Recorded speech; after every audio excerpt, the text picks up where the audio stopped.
Mustafa Saeed taking on Kenneth Cole on an episode of WCW Saturday Night on Sunday. Fucking Kenneth Cole, the designer? Yep, that's the guy. Yep. Well, You see you later. You should have saw the fucking hair on this guy too. It was something else. Kenneth Cole Harry, huh? Yeah, Kenneth Cole Harry. Well, KCH. And the Sunshine Band. Mm-hmm. Mm-hmm. Any relation to ACH? A little bit. Not a ton. Not any that you could tell, at least. Yo, no. HK. No. Uh-oh. We're live, KJG. Yeah, we're live. Okay, never mind.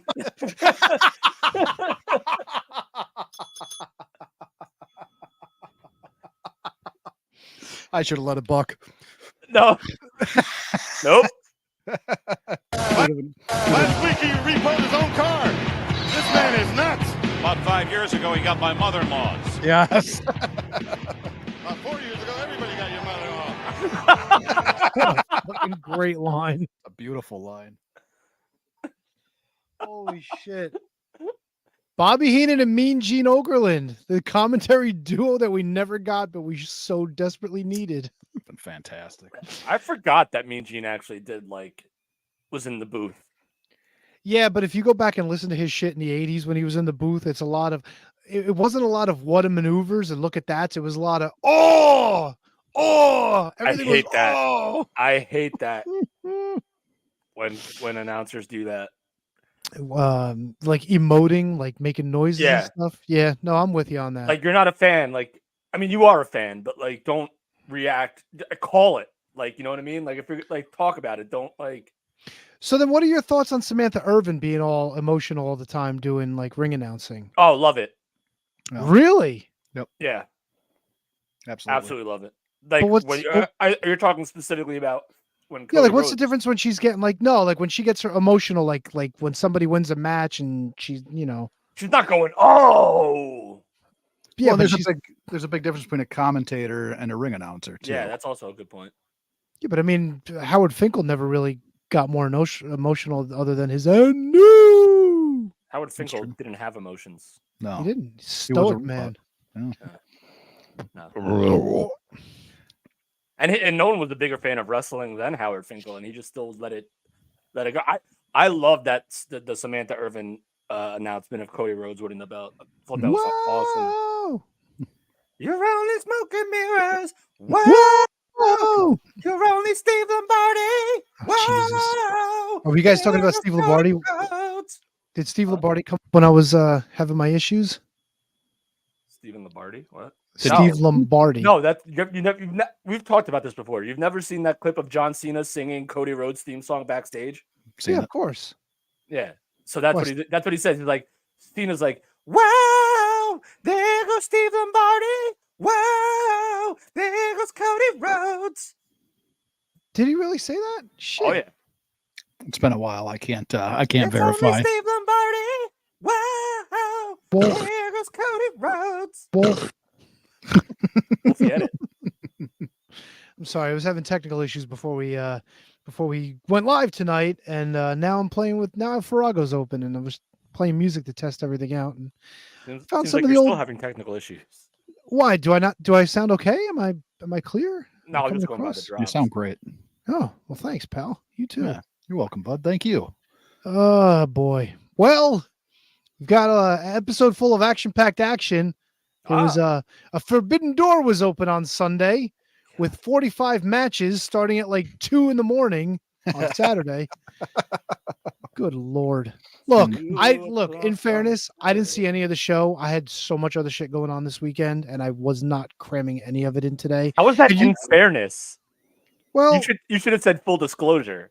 Well, no, in fairness to himself. Yeah. I want to be fair to Flair. I like it. Oh, thank you. Came up with that myself.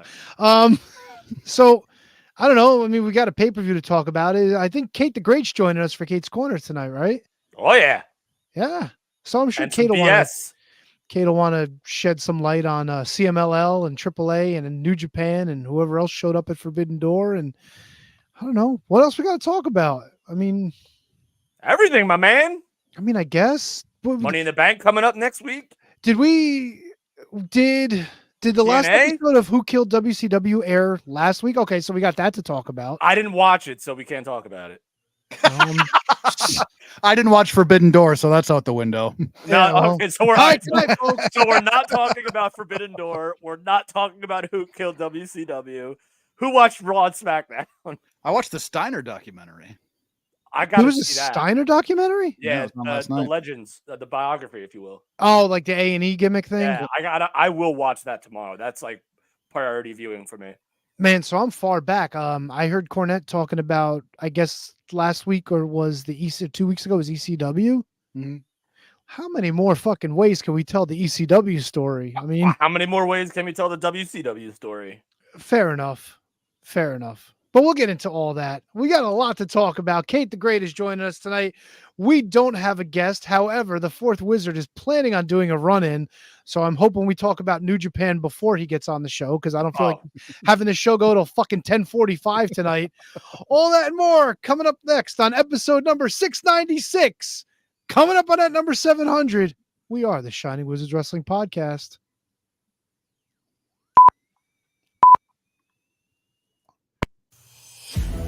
The following is a presentation of the Shining Wizards Network, broadcasting live in high-definition video and available on all podcasting and streaming platforms. Follow us on social media at Wizards Podcast. Check out our merchandise at merch.shiningwizards.com. Do your Amazon shopping at amazon.shiningwizards.com. And become a Patreon supporter at patreon.com/wizardspodcast. And now, it's time for the Shining Wizards.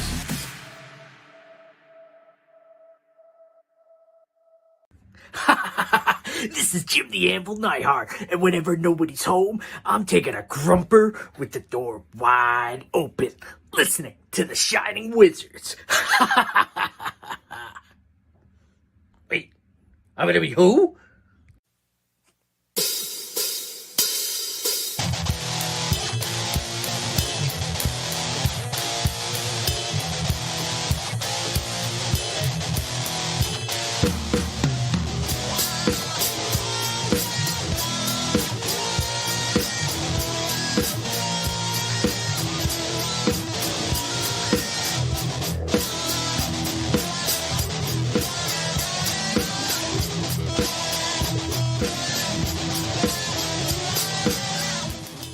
You are tuned in live to episode number 696 of the Shining Wizards Wrestling Podcast, coming to you live on social media and going with you wherever you go on each and every one of those streaming podcast platforms. Did my microphone go out? Oh no! Oh boy! I can still hear you. Oh, you can still hear me? For real? Oh, yeah, but it's not good. It's not good. You know what? Wrestling talk. And talk about wrestling. Tony. Handsome Kevin. KJG. Okay, so am I back? Here you go. Yeah. Now you're back. I swear to God. So we're about to start, and Loopback feels the need to like reinstall or give me an update, and then the update wasn't loading because something else was running, and I had no idea what the fuck it was. So I had to reset my computer twice, and this is the nonsense I got to put up with now. Technology can eat a bag of dicks. Well, you Ever sound think like an about- angel right now.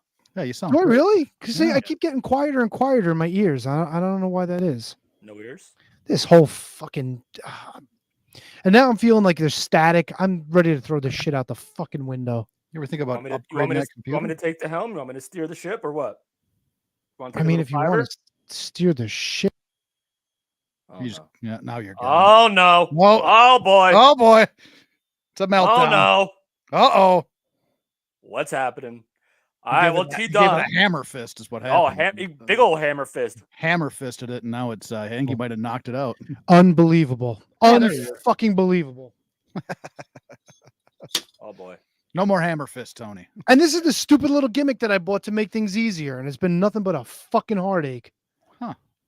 Ain't I nothing blame you, but- handsome Kevin. That's okay. I'll take the heat, but I can't imagine that it's the gimmick, Tony. My gimmick's been working great. Oh yeah. Oh, yeah. All right. Tony's- well, we might Tony's as well- fading the heat. now that I'm fucking aggravated, Tony. Handsome Kevin. Oh, okay.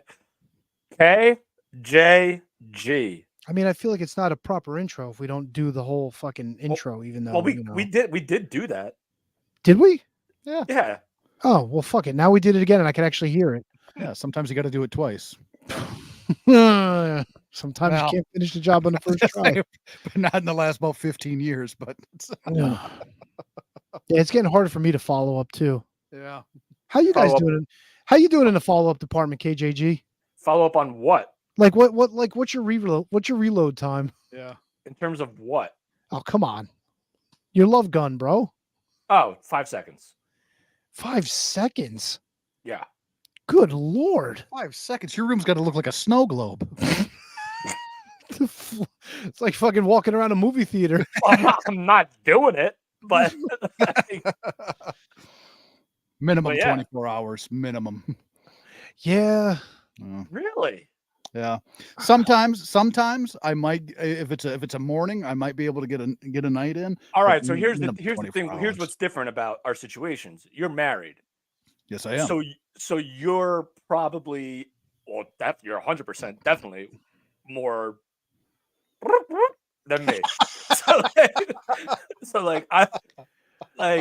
He makes a good point. So you're probably more worn out. Oh yeah. There's not than much I tread am. left on these tires, my man. Yeah. So like if I'm talking like once every, if I'm lucky, once every like few months. So like it's probably easier for me to, coagulate.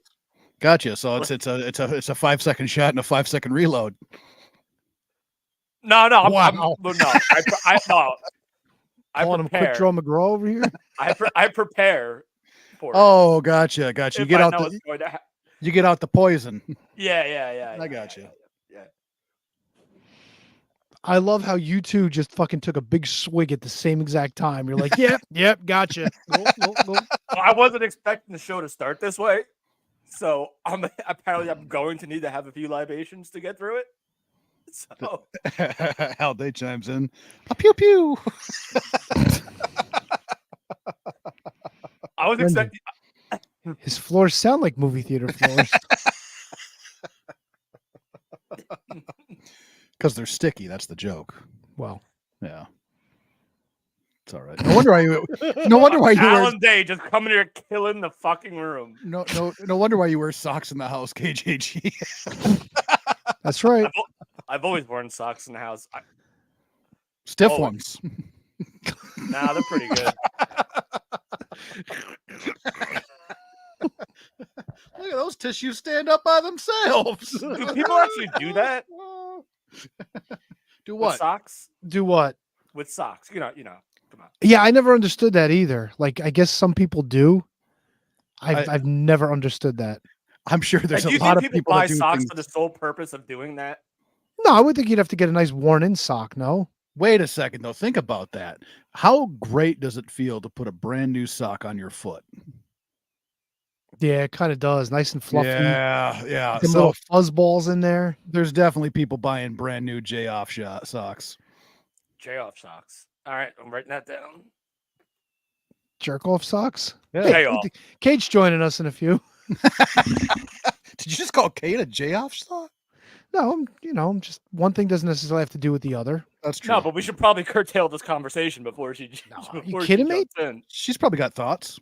Yeah, handsome Kevin can't wait to ask her about her JO sock. How would that work? She probably says sock it to me. So glad I'm Matt's getting not fired here. tomorrow. Why? What happened? No, if someone from work listens to this conversation. Why? You got people listening from work? Oh, people love me. I'm not saying that. I mean, people love me too, but most of them don't listen to the show. Oh, they listen. All right. All right. I got to be honest with you. So I went to the track Saturday night. Not Boy. to see ISPW, by the way. And I got a bone to pick. We can start with that. You should have gone to see ISPW. Yeah, but I went there with my family. A friend of mine said, "Why don't you come out? We'll all go to the track." So it was like a bunch of us, So what, betting on the ponies is more family friendly than going to a Yeah, 'cause ISPW show. My kid, the last time he was at the track, it was like camel race day, and like he was like a real little kid. They had the bouncies and everything. Yeah, every other race was like they raced camels. It was kind of cool. Got camel racing? It's like an anomaly. It doesn't happen like every night. Like every night, it's like the harness racing. Okay. But periodically over the summer, they'll have like, like they'll bring in the camels, have the kids like, come out, pet the camels and shit. And Can you bet on the camels? no, Oh, yeah. Ah, what? well, what's no, the you fucking can't bet on point the then? camels because it's a goof for the kids, But they Oh, do it's, it in it's in fine. between races. Like they'll set up the camels. They literally just run from like they don't run the whole track. They do like a little strip of it, like maybe I don't know, like 200 yards or 200 yards. No, like maybe 100 yards or 50 yards or something like that. I How feel like fast is camels are more of like a trotting animal than a. Yeah, they do. They just kind of lumber along and they Yeah. fucking shake their heads and we talking about double hump or single hump? single humpers. Great Single question. humpers. Okay. Yeah. And how fast is a single hump? I don't know, Longer. dude. It was the races were literally over in like 20 or 30 seconds. I don't. So you know. basically saw pro wrestling. Well, this was years You ago. saw fake sport. No, so here's the thing, right? So like we all went, and my son, like he kind of wanted to get into the betting, and like we bought a program, and I was explaining to him how to read the program and stuff. You know what I'm saying? Like you got to teach him. And it had been a while, so I was kind of refreshing myself. We lost money. Who gives a shit? But so here's the fucked up thing, right? So I don't know if you've been to the Meadowlands lately since they moved the clubhouse to the other side of the track, KJG. No. I've never been to the Meadowlands racetrack. Ever? No. Oh, I've been Broham. I've been to Pimlico a bunch of times. Okay, but Broham, you got to go out to the Meadowlands once in a while. Why would I do that? Because it's fun. You get to bet the ponies. You get to see all the people out there losing their shit at the come on, number 5. So the only time I've been there was when I had to park there for Jets games. That's a bit of a walk. It's a hike. I'm like, I was like a trotting camel. His mutter was a mutter. Yeah. Dirty mutter. So we happened to go Saturday night. There was ISPW going on, and there's like a grassy area like off to the side of the clubhouse, but there's a separate entrance. And when there's not events going on, you could just walk in there. You don't have to go through the front because it's free admission, right?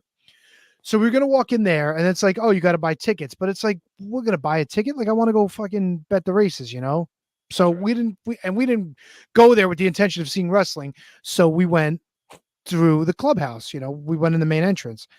So the outside area has like a barbecue stand and like all these other kind of food stands that you don't get access to now because the wrestling event's going on. You have to pay to get in that area.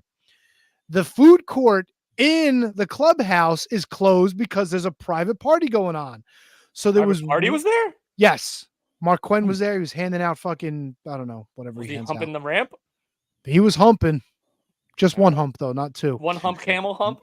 So there's one food kiosk, unless you want to go to one of the fancy restaurants, which we were not dressed for. We had no intention of going. No, you guys were naked.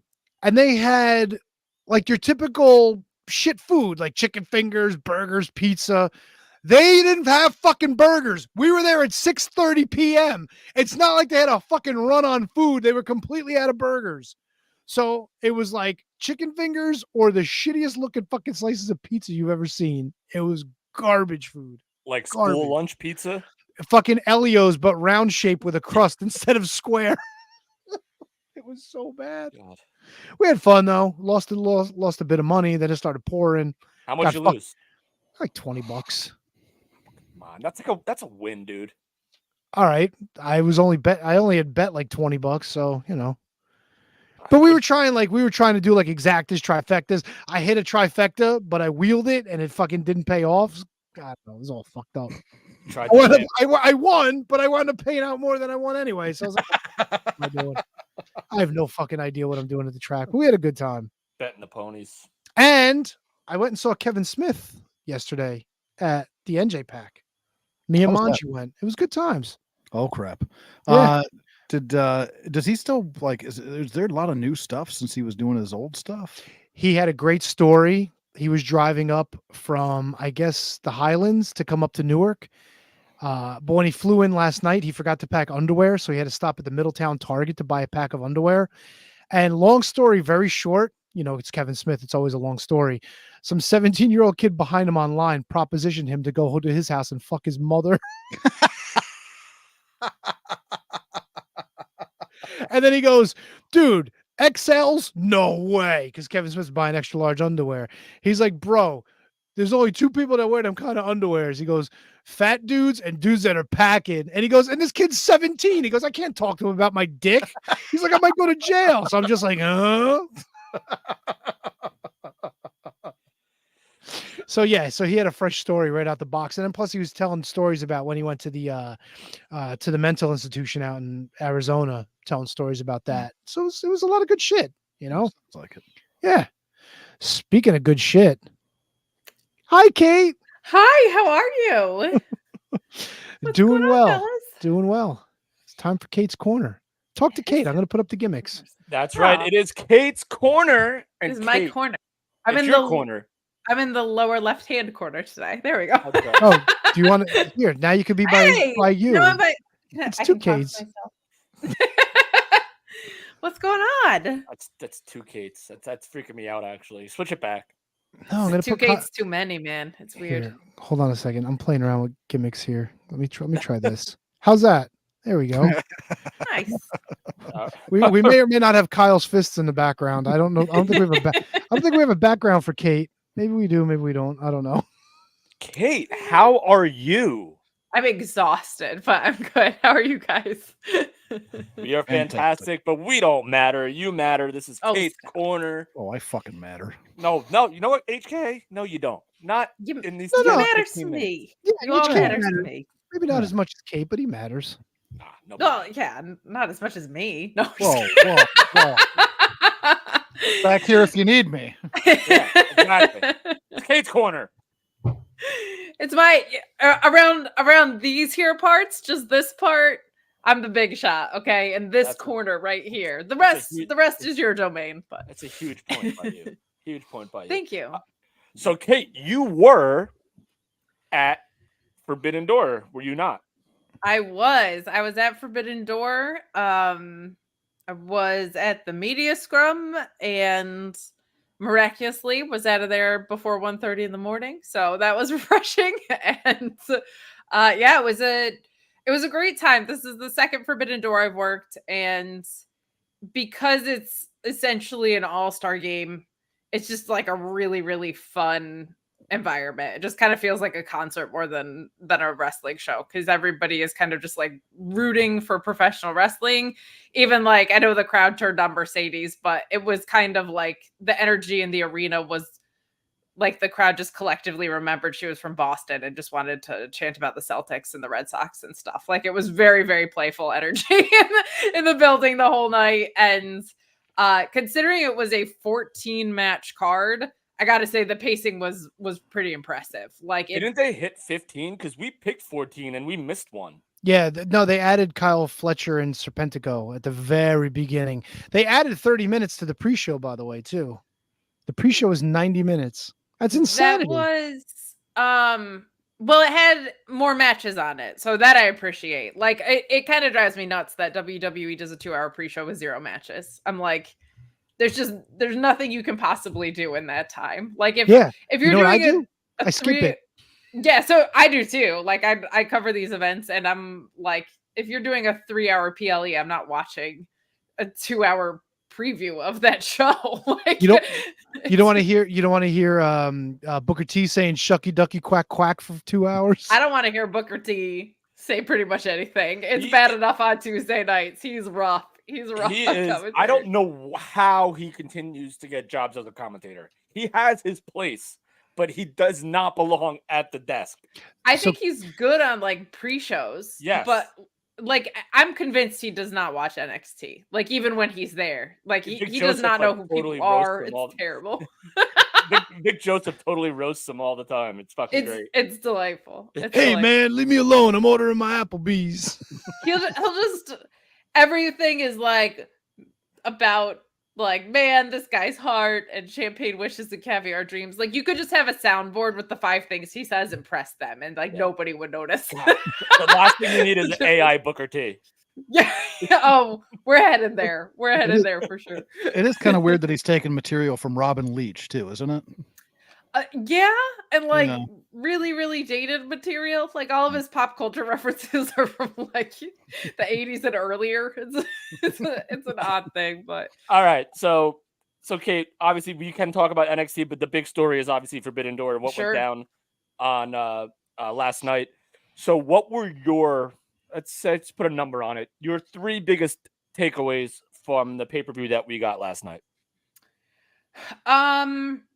Well, one, I think when you look at the turnaround of the women's division, it's really unbelievable, and that's noticeable anyway. But now going to live events, like the way people are reacting to Toni Storm, Mercedes and Steph wasn't the best match. I don't think it came close to their first match as far as quality. But like the crowd was immediately in love with Steph Vecchur. I never know how to say her name. I don't know what it is either, to be honest with you. Mercedes has 4 matches back, so like she's still getting used to her ankle and everything. But that it was unreal to me what was the bathroom break matches, much like the Divas era. Now people are like not just seated for, but invested in. Like everybody is obsessed with this Toni Storm ankle, not just for the triple kiss at the end. Nigel McGuinness crying when that happened. Absolutely shattered me live though. But truly this balance for Toni Storm, I felt like the character has been aces the whole time, but the past 4 or 5 defenses, the in-ring and the way the matches were produced have been a lot better in my opinion. Like they were kind of overproduced in a lot of ways in those earlier defenses, but now she's out there with her work rate and her character so perfectly blended. So that was one takeaway was being there live particularly was wow, like what a difference. I think I'm obviously a huge ZSJ fan, but I think a lot of people saw what Orange Cassidy is capable of in a new light yesterday.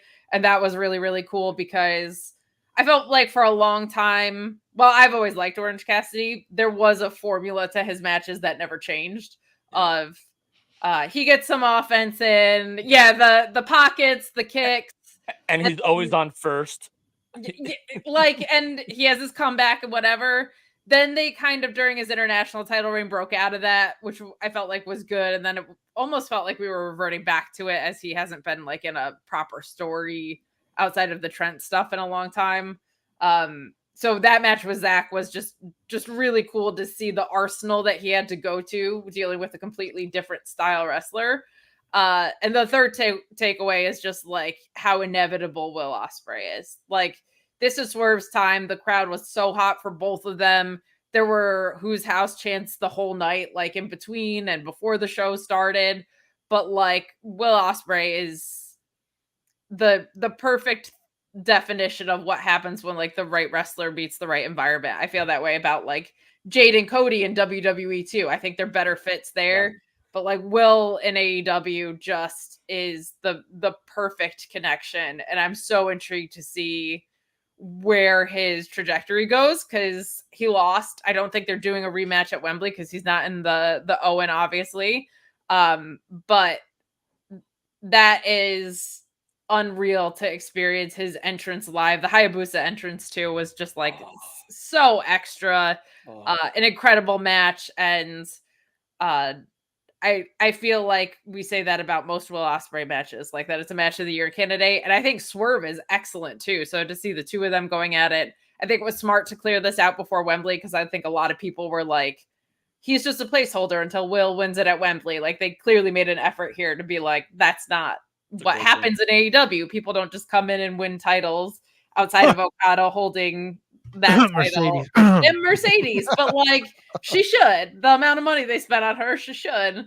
But I think for the most part, I mean, Punk didn't even do that. Like, right? I mean, he came in and he had months before he was anywhere near a title picture. So I think it was wise of them to clear that out. My only complaint about it was it didn't feel like that was an AEW main event. That was not a Forbidden Door main event.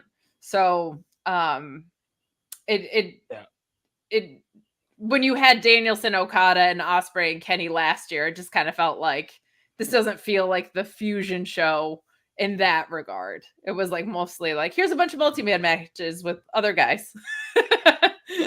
So my takeaways from this show is that the main event, obviously Swerve and Will Ospreay, like completely made it a rebound for me for like kind of not being bad, not being a bad show, but like not being like incredible. That main event saved the show for me. So I want to get your thoughts on two other things. Bryan Danielson and Shingo Takagi, I thought had a great match. I thought that was awesome. How was the crowd reacting to that live? It's awesome. Like this is a very aware crowd of knowing that they're seeing Bryan Danielson in the last leg of his full-time career. Though in the media scrum, ZSJ did call him a pervert and is unconvinced that he will be his part-time is going to look a lot different than other people's part-times. But that almost felt like the most Forbidden Door match, and that it had Owen Hart stakes, and it had someone from, even though the outcome was pretty inevitable, right? Like that's a match that everybody really was excited for and wanted to see. And there was a lot of times yesterday, and I love it as a wrestling fan being there live, where just the in-ring is what just had the crowd. Like, and Danielson's maybe the best to ever do that specific thing, even of just there were some near falls where like people were doing the yes, and there was a Psycho knee, and then Takagi's kicking it out at 299, and the crowd is just on the edge of their seat because they've had this great story that's been unfolding. And it's really cool. ZSJ and Orange Cassidy, that ending especially, the crowd was like nuts for, and then tapping, like saying yes, like yeah, that was wild. That was and just technical wrestling doesn't like, it makes me excited, but it's not like live. No one's there like getting their rocks off to technical wrestling. Right. Like the Ospreay and Swerve, everybody was like locked in a different way for sure. All right, so let me ask you this. How would you compare? All right, so first, let me ask you this. Can Britt Baker and Mercedes Moné headline a pay-per-view? I think they could. I don't think they will be main eventing All In if that's where that's going. That's basically what I was asking. Because I think if you look at the bracket for the men's Owen, you're either looking at Danielson in his retirement year for a world title match. So either he loses and maybe goes out, or he wins and has a brief reign.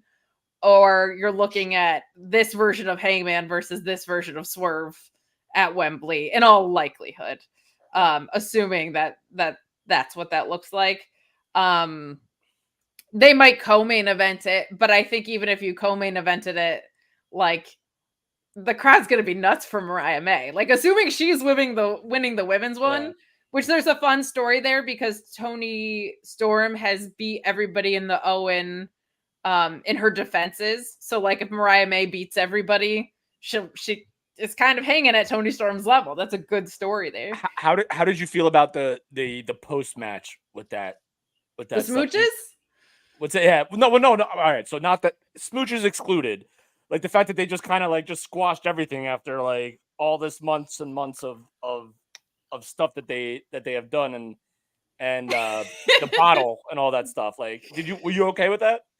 I was, because I think we still have a little bit to get to All In. Yeah. So I think that story is nowhere near done. I think Mina is a little bit more devious than people are seeing so far.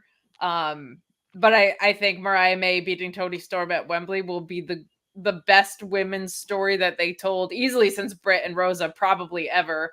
Because when you think about it, this is the only story Mariah May has been entrenched in.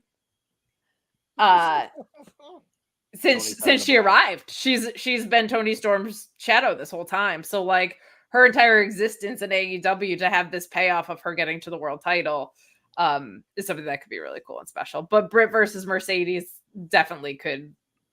That's a big deal match. That's a big deal women's division match.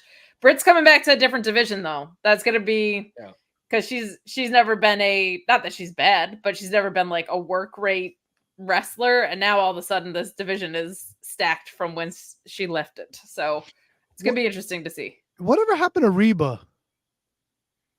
I think her contract's up. Oh, she's not around anymore? I don't think so. She was seen backstage at NXT pretty recently. Oh, so Reba.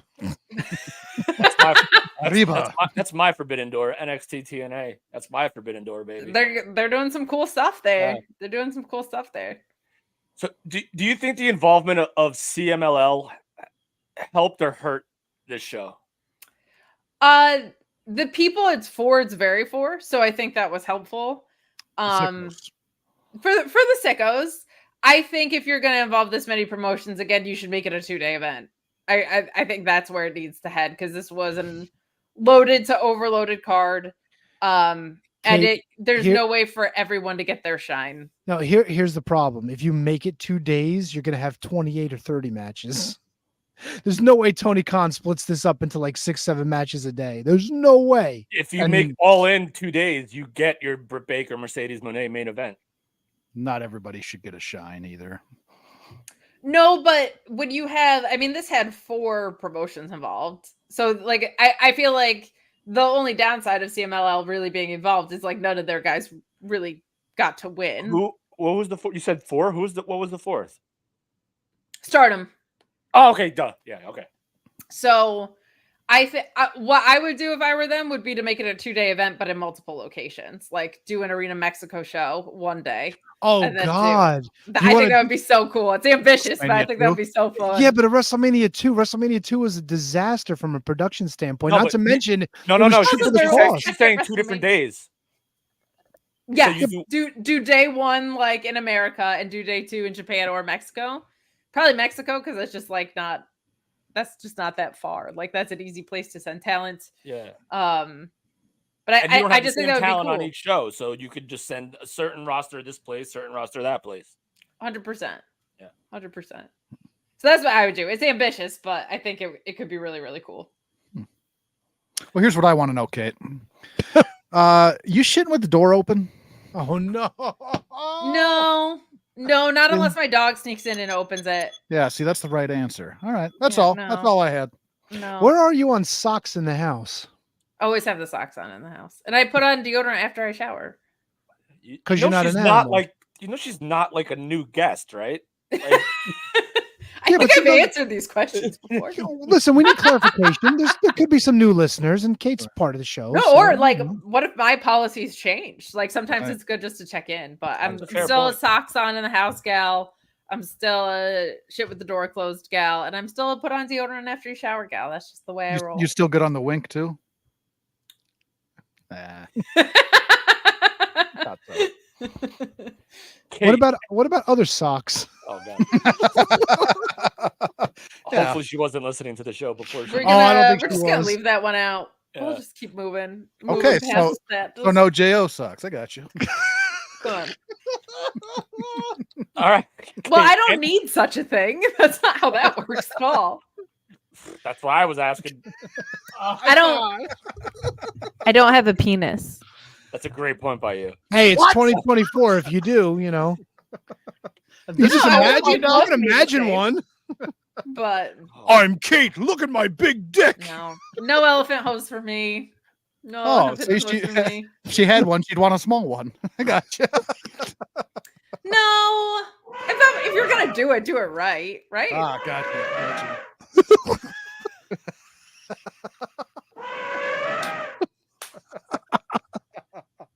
I love, genuinely, since literally the first time I was ever on the show, which is 5 years ago at this point, like a mortified Kevin Garifo is just. Oh, he's the best. Yeah, it's the best. He's the best. Better than Zombie Macho Man. Zombie Macho Man was a hack. Zombie Macho Man was a hack. All right, let's try to get this train back on the track, Kate, before Kate's corner is over. Anything else in the world of professional wrestling? We touched on the NXT TNA crossover. What are your expectations from this? Well, Shawn Michaels is terrible at booking, so I don't have high ones. I think it was really fucking stupid to have Joe Hendry show up and then to immediately have him thrown out. I do think it'll lead to a very funny sexy boy parody. Like, I think that's probably where we're going with that. But the ratings fell off a cliff, and I think people tuned in to see Joe Hendry, and then they threw him out of there immediately. So I think that was dumb. But Money in the Bank's coming up this weekend. So I've liked the qualifiers that we've gotten for that. It's been productive in that the triple threats have led to surprises and stories for the people that didn't win in a lot of cases, or at least character arcs that developed. So that has been really refreshing. I do think there is some stuff. This Bloodline 2.0 stuff is great. The Wyatt 6 stuff is great. But there are some things that they need to still new era-ify, and that the world title picture is still really predictable and boring to me in a lot of ways. The inevitability of let me cut you off real quick. Do you think it was a mistake putting the belt on Damian Priest? I think it was a mistake putting the belt on Damian Priest when they did. The Money in the Bank blue ball shit is very, very frustrating to me. And I think it took the wind out of his sails. Rhea getting injured is rough. That just throws a kink in the whole thing. But he feels not even close to the most important person on Raw. He's the 5th most important person on Raw, and that sucks. But I do think it'll be good for a Judgment Day breakup. I think people are getting to remember how good he is work rate wise too. He's put on some really good matches. But it feels like it's the CM Punk and Drew train over there. It's the IC title story, those kinds of things. But it is there are some patterns of the undisputed title being predictable and a little boring with that. The women's tag division, them still not knowing what the fuck they're doing with that. A lot of wins via roll up again. So there are some Vince McMahon itches that they need to still scratch out of there. But overall, I think the Money in the Bank build has been refreshingly unpredictable, and I think there's a lot of fun ways you can go. I'm going Tiffany Stratton probably on the women's side, and I think the men's side, if it's not Drew, if Punk screws him tonight, I think it's gonna be Jay, and I hate that. You're not a Jay guy. Jay guy. I'm not a yeet Jay. They've given him one. He was such a layered character, and now all he has an entrance and a super kick. It has not been a good singles run. If you take away his entrance, there is nothing to that guy right now. But the reason I don't like him winning Money in the Bank is we're clearly headed toward a Bloodline reunion, and I don't think the Money in the Bank briefcase should be involved in that. So that's kind of why I'm hoping it's for Drew. So I agree with that. I think if Jay wins, which to me I feel like he's one of the, like you said, Drew or him probably will win. And I feel like that would end up either him losing and not being able to cash in. Which how many times are we doing that? Yeah, exactly. Or just maybe the Bloodline story could affect him cashing in. I don't know.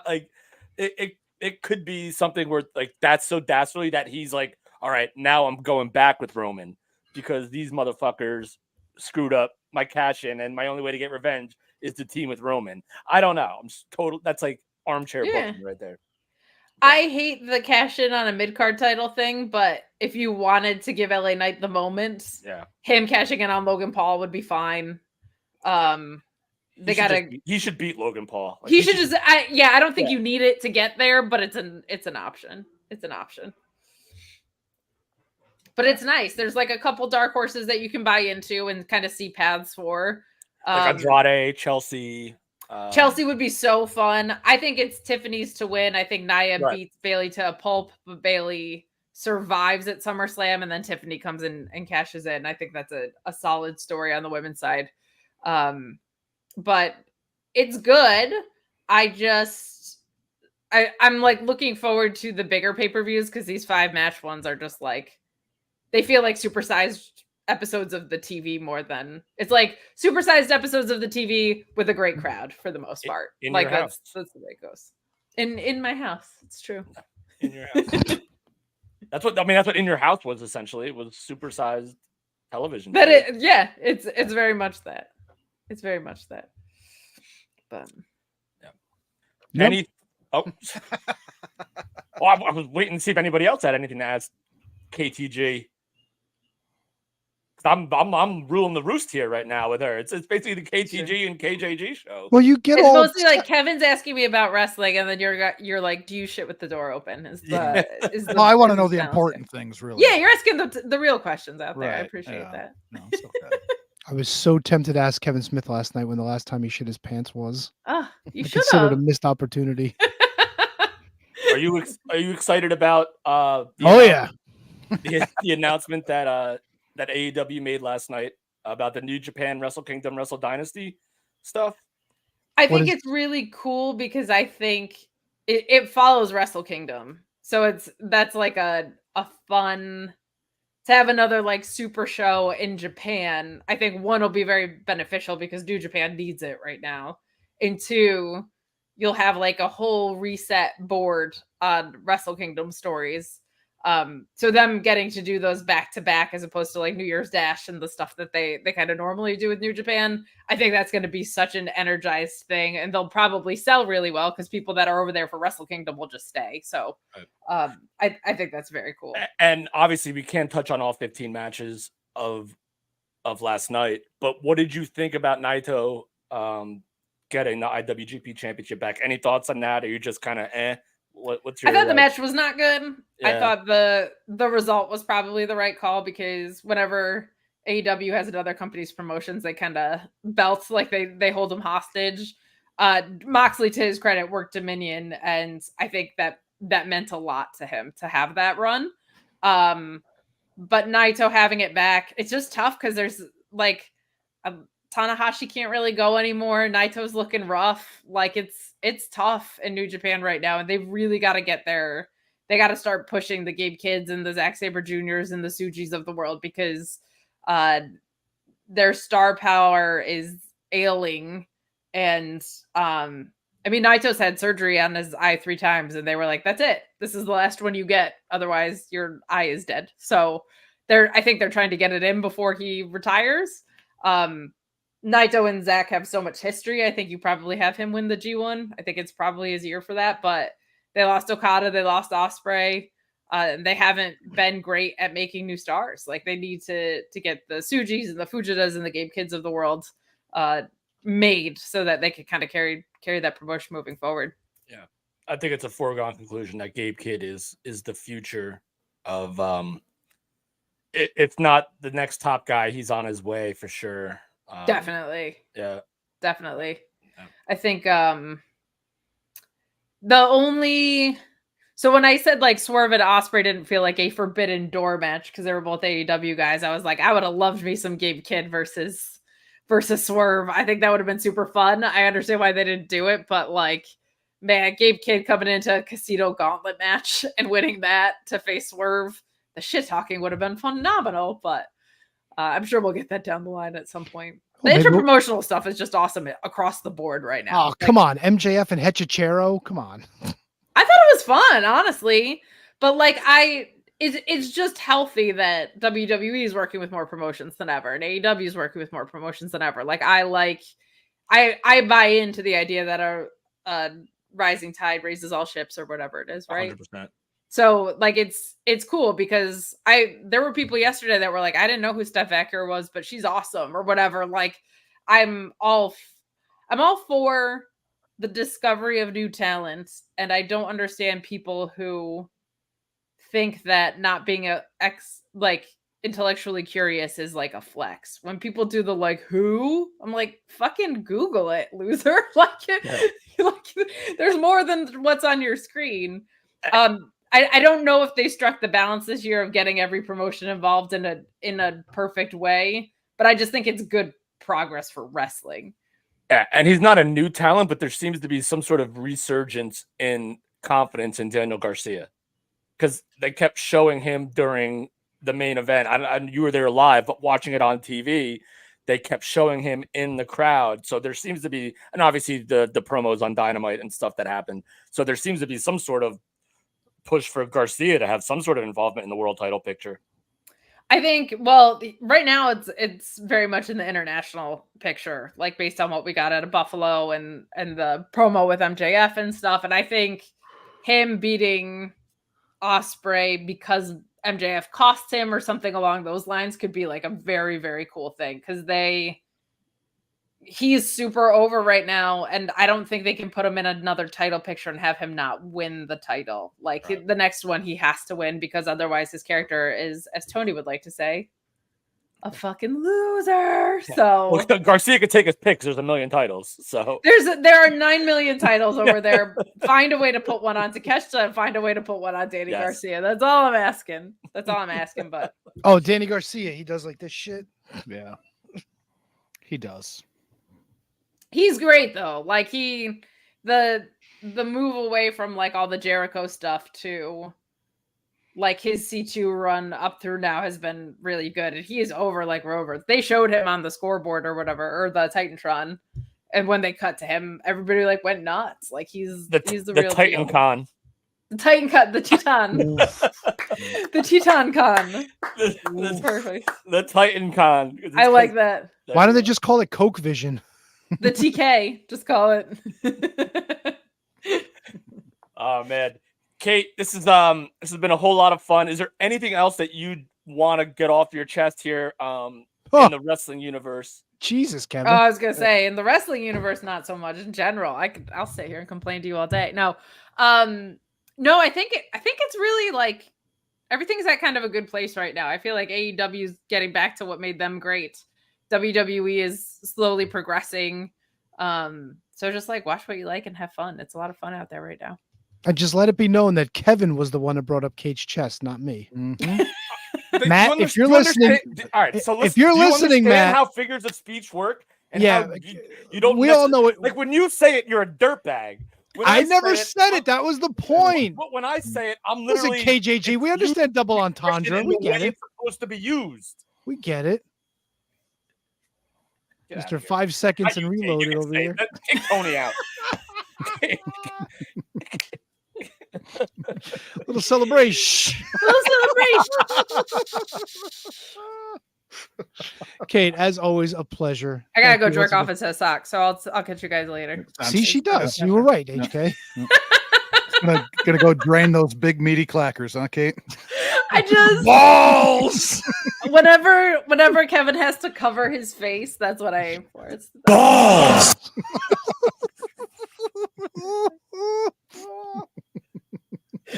Thanks, guys. Thanks, Kate. Enjoy the rest of your night. Thanks again. Holy shit. Oh, brother. Right, let me get rid of oh fuck. I hate this shit. Keep her there. Keep her there. She's earned it. Yeah, I don't want to keep the hand job fist though. Where's that hand job fist you're talking about? They're like shit. If I'd have to remove us to show you everything. Oh. Well, maybe I can do see them? Oh yeah, they are. Yeah. Big old fisters. Big old fist. I mean, we could put the fist on the bottom. That's Kyle's specialty. This thing. Oh yeah. Wait, there we go. All the fists. Is that what they call fisticuffs? Tony, did you sweep picks? Did you go 14-0? Now you see, this is what I wanted to ask you because I was checking to see if Matt updated, and of course he did. However, didn't you also go 14-0? No, because I picked Statlander and whatever Watanabe. Wait, Statlander and Watanabe? Yeah, they lost to Willow. Oh, did you? Yeah, I picked them. All right, because I wanted to make sure, like, okay, yeah, Statlander and Watanabe. There you go. Yep, that was the only thing that had you going 13-1. I did go 14-0 because I am the AEW expert. That's impressive. Here's the problem with the AEW pay-per-views, right? They kind of, if you pay attention, for the most part, they will follow the story, kind of like the way the WWE pay-per-views do. Difference being WWE pay-per-views have 5 matches, maybe 6. Whereas once you get past like the 10 main matches on AEW, those fucking really the 4 pre-show matches, it could be fucking anybody's guess for some of them, you know? So I watched like the pay-per-view and then because I like first, right? So like I go to like Matt's Triller, right? And I watch the pay-per-view, and then I forgot, like, wait a second, there's a pre-show with 4 matches on it, and they're not insignificant matches, like, in terms of, like, a talent standpoint. Like, the Lucha Brothers are there. Like, Gabe Kidd, Roderick Strong are there. House of Black is on the pre-show. So, like, I had to, like, I'm like, God, I normally don't give a fuck about pre-shows, but these weren't insignificant matches. No, I don't think you mean they're not.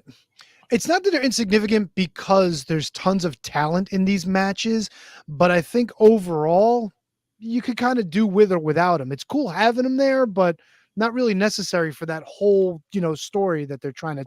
Like, I get it. They're great matches. There's great people involved in them, but except for Kyle Fletcher, that was the one match I did see. The ending of that match. So you watched the one match we didn't pick? Yeah. Because I turned it on. I said, what the fuck is this? And it was already like in the middle of it at some point. Kyle Fletcher in the opener, the very first match on the show, beats Serpentico with a fucking delayed Ghostbuster suplex, like to the top turnbuckle. It's his thing. Like, how do you like?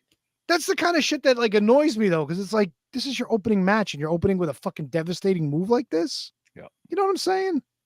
I'm not sure if I do.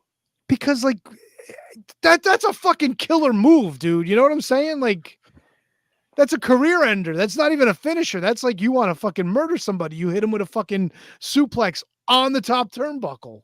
But I'm pretty sure he's known for that. He's done that before. I don't know. I don't know Kyle Fletcher. I really don't Felcher? know. I don't know. And Serpentico, like I was like, Serpentico, really? Where the fuck did they fucking pull this guy out of? I haven't heard that name in years. If you're in the chat, let me know if that's Kyle Fletcher's legit move. I think it is. It could be. Didn't they botch it with Didn't he botch it with like with Ospreay? He wrestled Ospreay? No, well, in Ospreay's first match, he wrestled Ospreay. I mean, I may take shit for this, but doesn't Kyle Fletcher and Will Ospreay, like if they're moving around fast enough, they kind of look the same? They blend. Yeah, a little bit. Yeah, a little bit. A lot of people gave criticism of that because they thought Kyle Fletcher got too much offense on a guy who's supposed to be your top guy. Oh yeah, and Cornette talks about that all the time. Like a guy like a guy like Will Ospreay should not be giving people like that 20 minutes. It should be beat him up, give the guy a hope spot, shut him down, finish, done. It should be like your typical, maybe 7 minutes if you want to give him that long match, like on Superstars or on Wrestling Challenge. Yeah. Yeah, but Fletcher does be still Ricky have Hunter for value. a little bit, No, he has name value, but not against Will Ospreay. You know what I'm saying? Especially if you want Will Ospreay to be like your top guy. That's the thing. My motive thinking is you both hate AEW, all right? We get it. No, not at all. Not at all. Oh, so here's the picks. I am in the lead. I'm at 109-17. I went 14-0. KJG right behind 106-20. Fell back 13-1. Brundon 104-22. He was 11-3. Matt went 13-1. He's at fourth at 102-23. HK 97-29. The only wizard without 100 wins. HK loves the rear. Oh yeah. Oh yeah. Well, and I gotta at this point I gotta pick some against the grain picks to try and make up some ground. So is that how you go about it, or will you always still go with your gut? Like, will you always still go with what you actually believe, or will you do the math? I'll do a little bit against the grain. Like this, picking Ospreay was more than anything against the grain, but at the same time, like in the back of my head, I'm going, the belt's got to go from Swerve. At a certain point, it's got to get away from him. So I figured Ospreay was going to be the spot there. I don't remember the other ones that I didn't hit, but yeah, that was kind of the main one. I'm like, that feels right to me. Listen, you're not the only one that thought Ospreay was a lock. Yeah, I think Brundo took him too. I mean, in the general space, like in the wrestling universe, you're not the only one that thought that Ospreay would have taken this. All right, HK, let's take a look at your picks. You got the treehouse lost. You picked Ospreay, you picked Tony, you picked Monet, you picked Naito, Danielson, Saber, Jungle Jackass. MJF, the Elite. Oh, you took Soraya too. That was a was the treehouse the learning tree? Yeah, Yeah. And Soraya was definitely when I was putting things together, I was like, you know what? All in. Fuck it, I'm taking it because I gotta find ground somewhere. So I thought there was logic behind that just because All In is coming up, or the Wembley show. I thought maybe you thought she would get the title match there. So that was in my mind, but not at the forefront. Okay. I just think, yeah, I mean, I was back and forth with a lot of these. I was back and forth with Soraya and Mariah May because I felt like they could have easily gotten, if they wanted Soraya, even though she had her moment last year, if they wanted to get her another moment, I would be okay with that. And there's easily another way to find a way to get to Mariah May, Toni Storm. You don't need to win a tournament to get there. So, like, I thought Soraya could have won, and I had her, and I switched. Oh. Tony, let's see your picks. You had Jungle Jack off. I can't read your fucking things. Oh, I love my picks. All right, let me play a game with Handsome Kevin because Handsome Kevin's usually fucking on the money when I list my picks. Who screeched with AIDS? Zack Sabre Jr. You know, it might look more like MJF now. Tony Tits, Jungle Jack off. How about Moan? That's yeah. Alex's Mexican friends. Yeah, Luchas. House of Blech. Yeah. Mm-hmm. And Mariah Maybe. Yeah. That one actually made me laugh. Mariah Maybe. I was thinking that in my head. That song. Yep. Yeah, they're not that hard to decipher. Oh, I mean, I didn't really go off the deep end because then Matt gets pissed at me. He's like, I don't know who the fuck you picked. This is stupid. Well, this wouldn't even be an issue if you just picked the wrestlers' names. Yeah, what's the fun in that? I mean, it's their picks. You hate them anyway. What do you care? I know, and I went 14-0. Think of the irony. I actually made myself like this. I was putting in Learning Tree, and then it auto corrected to Treehouse for some reason. I went, nope, fucking delete Learning. They're the Treehouse from now. You should have put Tree Horn. Loverboy was on the card. Oh yeah. My island boy. I'm Mick JG. I will forever hate Chris Jericho for stealing the Learning Tree gimmick from my dear good close personal friend Brian Myers. Always hate him for that. Jericho's dead to me. Okay. How do you feel about that, Kevin? Don't care. You don't care, or do you agree? No, I literally do not care. So you don't care about my feelings? Is what you're saying. I don't care if you hate Chris Jericho. Fuck him. Hate him. All right, there you go. So you care a little bit. Yeah, you got heat with Jericho from a long time ago too. Me and Jericho have long heat. Chris Jericho, quite a few years ago, was in town for Mother's Day, performing at Mother's. Where's that? Was that Wayne or Clifton? What? Where was Jericho? He was performing at Mother's, right? Was that in Wayne? No, Dingbats. Oh, Dingbats in Clifton. That was it. And Kevin brought a shirt over to him, and some roadie took it and probably got laid off of our good name and not Chris Jericho. So Brian Myers' response was, "I don't give a shit." Yeah, I get it. Yeah, I had the same response. That's his. That's his attitude. Did you see his? He tweeted something hysterical today. HK, you're a baseball fan, right? Yeah, here and there. He's like, today's like Bobby Bonilla Day, like because he's paid. Yeah, he's but owed like $1 million every year. It's over now. That ended like 2 years ago. No, it's still going on. No, I thought that ended. It's over. Is Bobby? Well, today's the day, regardless whether he's still getting paid or not. Today was like the day, and Myers was just like, keep the Bobby Bonilla Day tweets to your motherfucking selves, like just put like that's his attitude. He doesn't give a fuck. He's just like that dude. But that's neither here nor there. I still hate Jericho. It's okay. You can. No. Here's a point of clarification. Bonilla will receive his final payment in 2035 when he turns 72. Yeah, all right. So I'm not a loser. Did they defer payments? Yeah. He receives two deferral payments. Yeah. This one is for 1.1 million paid. So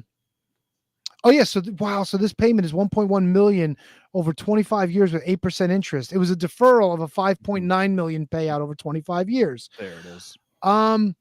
He also is getting $500,000 from the Baltimore Orioles on a deferral payment of $12.5 million over 25 years, which he will get until 2028.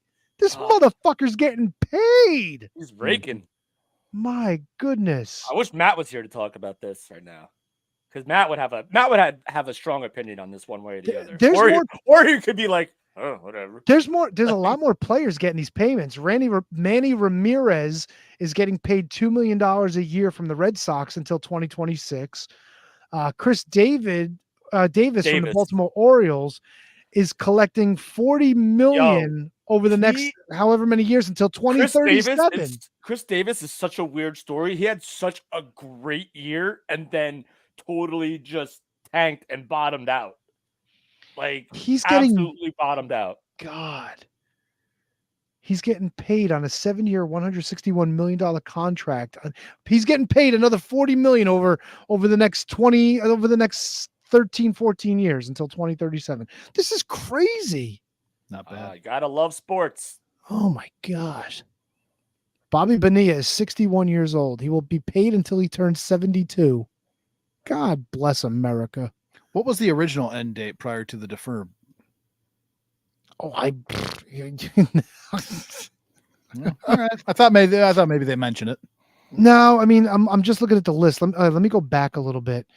The Mets into a deferral. Okay, so it's over 25 years. So whatever, 13 or 14 years ago it was entered, maybe? Does that make sense?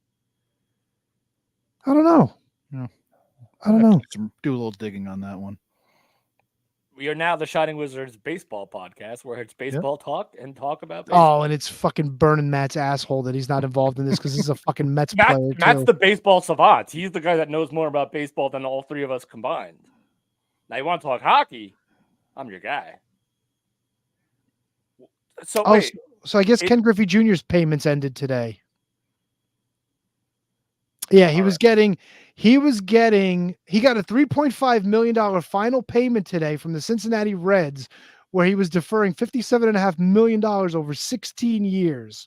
My God, man.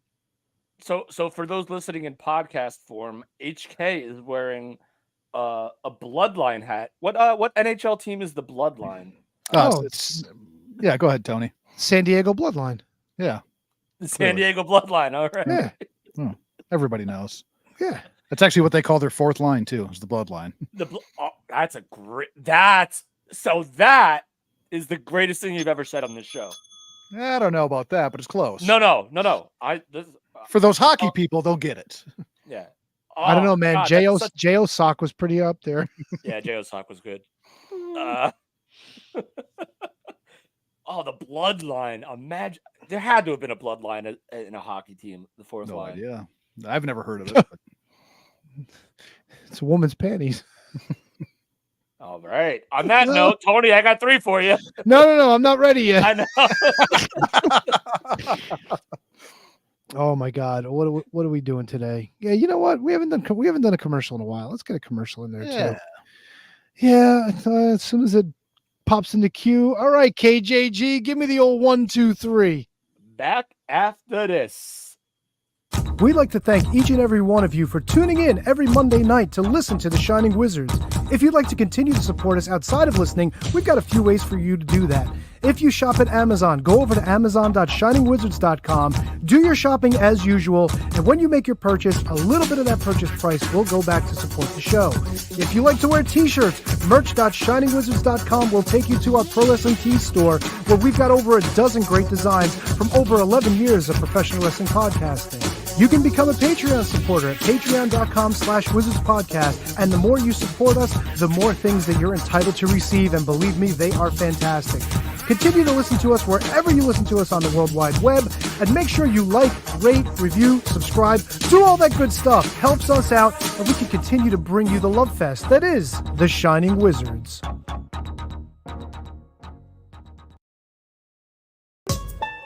It's time for your weekly lineup of shows on the Shining Wizards Network. On Mondays, check out the latest from Gorilla Brain, featuring the year of Duke and Rogue, covering the history of wrestling year by year. Also from Gorilla Brain is the Taunts Pod with Handsome Kevin and Loverboy L. telling people to get off the lawn, and reviewing wrestling figures. Also on Mondays, get your horror fix with 30 Screams or Less featuring Steve and Corey, where they review a horror film in 30 minutes or less. Monday nights live, it's The Shining Wizards, where it's wrestling talk and talk about wrestling. Wednesday nights, it's the Mark Order podcast, covering everything AEW with Ant Money, Kate the Great, Ryan Schlong, and Asian Joe. Get your metal fix on Fridays with Snowy and Aaron on Radioactive Metal, the longest running metal podcast on the planet. Saturdays, it's High Five Tom and Will Mercier on ROH Revelry, covering the history of Ring of Honor. On Sundays, it's Inconclusive Breakdown with Justin and Vince, covering the week in pop culture, politics, and more. The Shining Wizards Network also features other great shows, including Bread Club, where Kieran and Matt cover everything New Japan Pro Wrestling. The Brocast, where brothers Alan and Tom watch some of the greatest and not so great matches in wrestling. Turnbuckle Throwbacks, where the Impact Playa Phil Rhea discusses current wrestling while paying homage to the past. And Wrestling Night in Canada, where Snowy, Matt, and Dustin put a north of the border perspective on the world of wrestling. Enjoy all the great shows on the Shining Wizards Network. Entertainment, here. You ever find yourself in the men's room and you've had one windjammer that's stuck in your butthole and it just doesn't want to come out no matter how hard you push or try to cut it? You need to get yourself a pair of turd tongs. With a comfort tip and a cushion grip, it's the easiest way to get those windjammers out of your butthole. And if you act now, you can get the bonus butt scraper absolutely free. Get a set for your car, put a set in the office, have one in each bathroom in your home. Turd tongs and the butt scraper will absolutely help you. You'll be so happy, you'll want to spend every waking moment in the men's room, even if you don't have to go to the bathroom. So get on the phone right now. Call 551-333-1030 for only $19.95 plus $3 shipping and handling, or send check or money order to Turd Tongs at the address on your screen. Do, do, do, do, do, do. It's such a catchy little tune. Very catchy. So You're a when I catchy was little tune. Oh, thank you, sir. Appreciate that.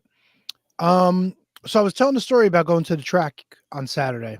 Yeah. Sure were. And my friend has a son who I want to say is probably 13, I think at this point.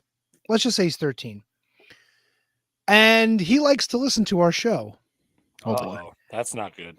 And so my friend was telling me, he's like, my son, I hear him listening once in a while. I say, you don't let him. Yeah, he lets him listen a little bit. And the first thing out of the kid's mouth was Buck Zumhoff. Oh, no. And that's exactly what went into my head. And I was like, bro, you can't let your kid listen to the show anymore. Or here's an idea. How about we don't talk about Buck Zumhoff? I mean, column A, column B, Kev. No. Yeah, that one. Half the stuff we talk about. That one floored me a little bit, not going to lie. Yeah. Yeah. Does the kid do any research on Buck then? Oh, God, I hope not. Yeah, but he fucking knows his name. Huh? He knows his name now. I don't think that's good for anybody. I mean, we should probably set up. It's like the Seinfeld with the Kenny Rogers roasters with the hat. That's not going to be good for business. That's not going to be good for anybody. Are we? We should set up a JPay. So, what is JPay? I've never asked this because I hear you guys mention it every week. I don't know what it is. I thought you were here for that, weren't you? Yeah. You know, my memory sucks. Huh. So JPay is the prison payment system. So you could send. Oh yeah, okay, duh. Yeah, all right, I'm back. Back in the New York groove, baby. Oh boy. We're not sending you anything. Stop it. Do we know who that is? Is that No. you? No idea. God What if it's damn. KP? Buck Zumhoff. You think it'd be clever enough to make an account for Buck Zumhoff? I don't know. Better question is, do you think prisoners have ass? There you Ass? go. Get there. Yes. Get gotta there. ask. You think they have access to things like YouTube when they're in the clink? when they're I would imagine they'd have access to computers and stuff. No, probably not Buck though, given what he was. he would probably have to have like monitors and things like Right. that. You They know. got classes in jail, right? Like you can go to school there. Like Oh yeah, maybe, you like, could do you could do your GED, and like they have classes for other stuff for sure.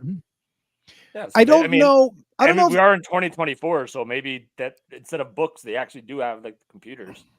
Or, like, Yeah, no, notebooks but and I shit. don't. I would imagine it's something like you'd have to have good behavior to be able to use, though. No, I mean, I don't know, man. Maybe this is gonna sound awful, but maybe he does have good behavior in jail. Good behavior in jail is different than good behavior outside of jail. Well, I suppose you're in jail. You remove the temptation to it from him, and now all he's got to do is focus on learning. Yeah, that's it. That's it. Yeah. That's the Buck Zumhofe way. That is. Write it down, KJG. The Buck Zumhofe way. No, we're not putting Buck Zumhofe in the title of the show. can we put him on a T-shirt The Buck Zumhofe way, Shining Wizards podcast. with his BZW. mugshot? Yeah, we'll make a new Ramon shirt. It's gonna be Tony, HK, Matt, KJJ, and Buck. And Warden Jackson. Yes. God bless. Give that man a raise. Woo! You know, I was watching a little bit of wrestling the other night. I was going to ask you guys this. It was 2001-ish. It was not long after the, they did that invasion angle. Oh yeah. The pacing of the matches. Like I watched Lance Storm and Christian. Nope, I'm wrong. No, Lance you're Storm wrong. and They Edge. were a tag team. No, it was Lance Storm and Edge. And it was fucking like the pacing of it was just perfect. SummerSlam. Could have been, yeah, could have been. Intercontinental title match, probably. Yeah, but like just watching that era, like it's not too slow, right? And it's not where we're at now. Just the pacing was perfect. Is there anything to that? Like, do you guys think? And when you think of like perfect pacing of matches in eras, where do you go to? Because right now, I don't think we're anywhere near perfect pacing. Like we're too fast. You go way back, and I enjoy the matches, but at times they are a little bit slow. It's like, where is that? Right in that perfect like sweet spot? That's a deep question. That Tony might be more apt to answer it than I am. Wow, yeah, that's a great question. Wow. I'll tell you what wasn't like the perfect, like the Attitude Era, right? Like right before that 2001 era. Mm-hmm. All these matches, and I only know this because I listen to like Conrad's podcasts, and he just says how long the matches went. And he would say this only went 2 minutes and 40 seconds. The next match only went 3 minutes and 25 seconds. This match went 5 minutes and 6 seconds. The longest match of the night was 7 minutes and 45 seconds. Something like that. So I think we're at a better place now than we definitely were then, in terms of what gets you invested. So the story gets you to the match, and then the match has to tell its own story. Right. And I think we're at a better place now than we've ever been with that. Now, people will probably question AEW's tactics, and are we in a better place in AEW than we are in WWE or TNA or MLW or Ring of Honor? I think in WWE, solely WWE, I think we are in a better place than we've ever been for match pacing. And again, I'm speaking just as an amateur, as an outsider looking in. Yeah, and I think like the work rate is still a little bit higher than it needs to be, and that's kind of where my mind was at. Sorry, Tony, I didn't mean to hit it, man. No, I mean, I think there are some times too, though, like when I'm watching WWE matches, and it's kind of like, all right, we could have did it without a couple of minutes of this, and so there's bursts where things are paced well, but then there's just like the lull, and it's like, ugh. I don't know if there was necessarily a time period where everything was paced well, as rather than performers that knew how to pace things well. Okay. I mean, you've got guys like, you mentioned Lance Storm and Edge. Those guys have probably worked together in Canada and know each other well, and the best workers of all time. Yeah, so they know how to go out there and feel each other out. I mean, Flair and Steamboat, those fuckers could go for an hour and it doesn't feel like an hour. You know what I'm saying? The pacing and whatnot. even going back to Steamboat and Savage, as quick as that match was, didn't feel like it was too fast. It had the slow spots and the right spots, the fast spots. Look at Bret Hart. Pick Bret Hart with any like major star, and I'm not talking like necessarily like Isaac Yankem and shit like that, but like when Bret was in there with Austin, you had fucking amazing paced matches. You look at Bret with even like PCO when he was wrestling him, or Hakushi. Right. Fucking Bret could lead a fucking match and know how to pace it. Then again, you look at the Iron Man match with Shawn Michaels. Some people were like, maybe it was a little too long for something like that. You know what I mean? I don't know if there's necessarily an era that you can look back and say everything was like so well done, but there definitely are glimmers. Loved well done. So did I actually. They had thongs on their tights, by the way. Go back and take a look at pictures. Kind of fucking gross if you think. Oh, I know him well. Timothy well. Dunn. Stephen Dunn. So when you say pacing, HK, like, do you mean like match length or like how the action in the ring ebbs and flows? Yeah, that's more what I'm talking about. The ebb and flow of what you're watching in the ring. Okay. You know what I mean? Like that's the more than anything, and it doesn't matter how necessarily long the match is. Like you can get a 5-minute match with good work pace. You know what I mean? Like, and you can get a 35-minute match with the same thing. And now I just think that the work rate is too high just across the board.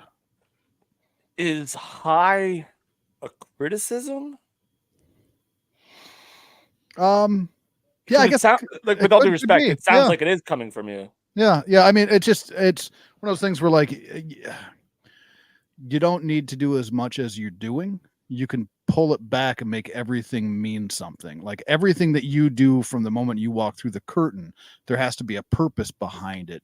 And when the work rate is so high, each thing loses that you know what I mean? Like that purpose behind it, because it blends together so much. And just like I say, I watched a handful of matches from that era. And then I watched some WCW from 92, end of 92. And just to kind of, you know what I mean? Just kind of looking at it going, okay, I want to kind of compare. And it just felt like the work rate was it was spot on when I was watching those matches. So I'm currently watching Clash of the Champions 15. And there was a 6-man with the Freebirds, the WCW version of the Freebirds, which was Garvin, Hayes, and Badstreet against the Young Pistols, Armstrong and Smothers, and Tom Zink. Fantastic match. Like such a fun little match. Like so like I get what you're saying in terms of like that era could produce great stuff, but I feel like it all also depends on who's in the match. Like a Vader like Rick Rude match, as good as both of those guys are, if the chemistry is not there, the pacing might seem off. Right. Like so. And you've been in enough locker rooms. I've been in enough locker rooms. Tony's actually the only one that's actually bumped in a wrestling match. Whoa. Well, I mean, in fairness, as a pro wrestler, I wasn't getting beat up by gym teachers. If that's what you're asking, he wasn't a fucking gym teacher, all right. And if he was the Hulk fucking Hogan of gym teachers. Anyways, go ahead. Get down and give me some push-ups, dude. I don't know. I just think we're in a good place now with matches. Like I don't fast forward through matches anymore. Like I watch them. Yeah. So to me, like if I'm bored with something, I will skip through.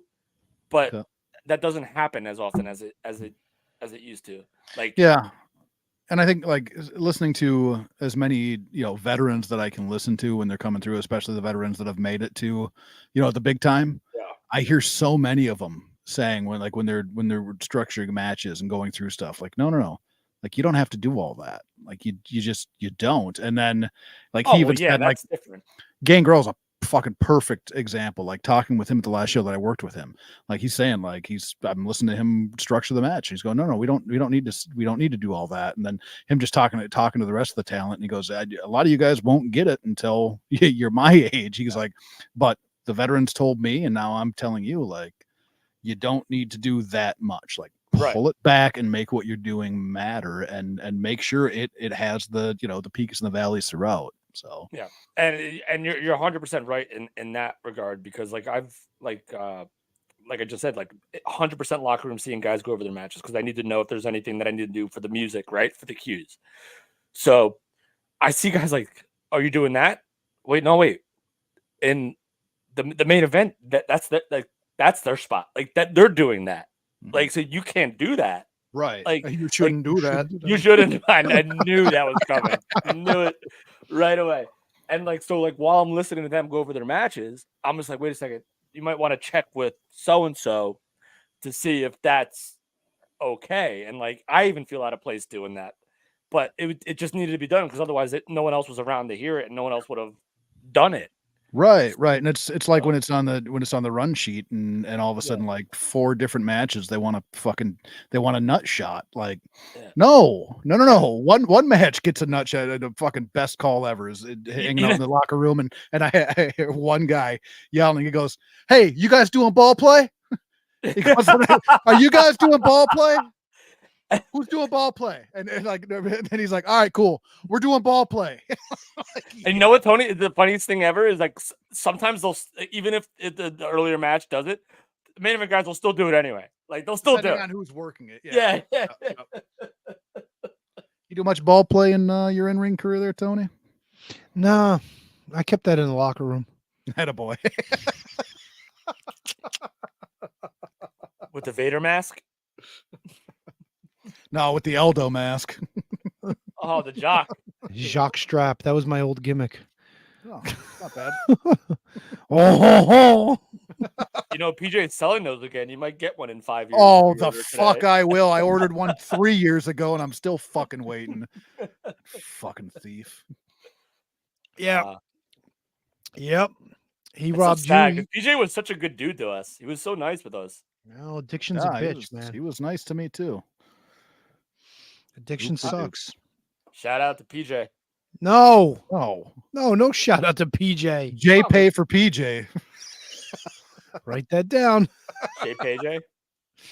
I don't know. I'm not J pay for PJ. No, I think that works. I'm not writing anything. A little sing-songy, a little, I like it. It should be accurate too. You shouldn't do that. You shouldn't do that. Who killed WCW? Part 4. Yeah. I honestly, you guys both watched it, yeah? Mm-hmm. No, I told you that already. Oh, I'm sorry, I forgot. We okay. talked about a lot of things like J.O. socks, and you mentioned Kate's tits, and Yeah, I did not mention. It did happen. That happened for sure. And she said she wanted a fucking rebar in her pants and some big meaty clackers, and you covered your face. Kate's the one of the dearest of friends I could ever ask for. And she plays along with it, dude. Just play along. No, I don't. She'd have a big swinging donkey dick hammer. Oh my God, it would put all 3 of us to shame. Yeah. The veins in it would be bigger than mine. Oh my God, dude. Look like the fucking Ultimate Warrior's biceps. I don't play these gimmicks. That's your guys' job. No, that's not a gimmick. That's a shoot, brother. That's a shoot. That's not a promise. That's a spoiler. Yeah, I don't know. Like, I think Matt was the one talking about like all this like footage of like behind the scenes and whatnot. Yeah, they've already showed it. Nothing really impressed me. It was like, I felt like this episode. I felt this episode was like the most disappointing out of the 4. Like, I don't know really where else there was to go with it. Oh, the last Nitro was the most disappointing of the 4. Yeah, I don't know. I still think they're playing up Booker T way too much in this series. I don't know if it's because he's The Rock's friend or what the deal is, but is he The Rock's friend? Are they close? Maybe, I don't know. It was got so high right there, but yeah, it felt like you're going back into Heyman. Oh yeah. But the can I volley, sir? Remember, that was the greatest gimmick we ever did. Oh my God, it would be so annoying for 20 minutes, just you and I going back and forth. He had a good moment on SmackDown Friday. We'll talk about that when we're done. Yes, we definitely have to talk about that. That's huge. Huge. It was it was an easy watch, the last episode, but it didn't feel like a peak. You know what I mean? Like, it didn't feel like it was flat, kind of. Yeah, it didn't feel like, all right, this is the final episode. Like, it was very lackluster. It was easy to watch. There just didn't feel like there was enough in it for it to be a finale. It was is it the come down? Yeah, I mean, yeah, but it shouldn't have been. It should have been like that plateau. Like, if we're going out, we're going out. But it just felt more like, oh, yeah, this is it. Vince McMahon's going to be on TV. Oh, boy. And then Shane's here. Oh, boy. I don't know. Hey, this is Kevin Sullivan. You're listening to the show. Bite your leg. Yeah, I'm going to hide under your bed. Hey, this is King Kong Bundy, and you're listening to the Shining Wizards. That Kevin Sullivan drop is so underrated. I love that drop. Why don't we do those anymore?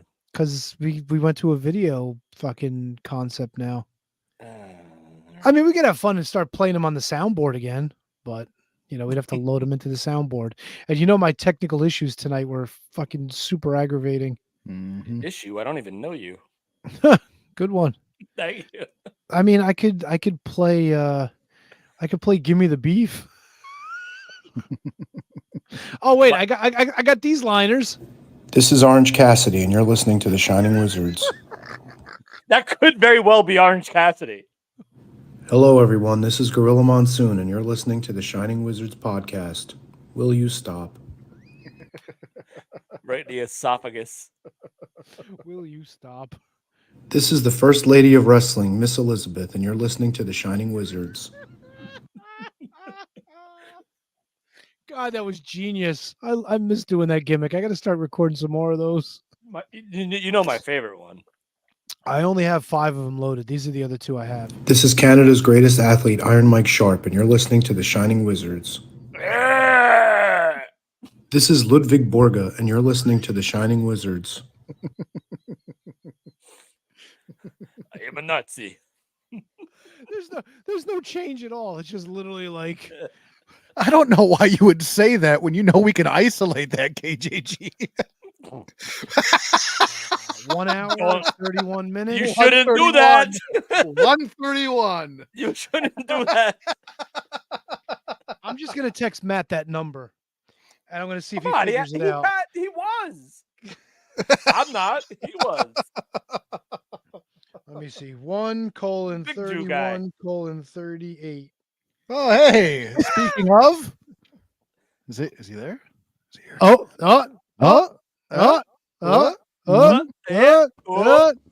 Spinning for everyone. Hey! Double T's here. What's up, Double T? What's up, boys? Hey, man. Hey, how's it going, dude? Aces, how's it going with you? Oh, we're having the best time ever. Is there aces?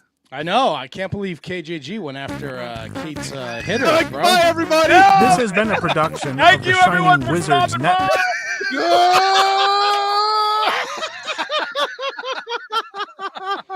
Wow. Did we get you? We got you. We got you a little bit. You didn't. I was listening. I walked in the back door. You're like, we got to talk about Paul Heyman at Madison Square Garden later. Come on, man. I know what's going on. You been listening? I know what's going on.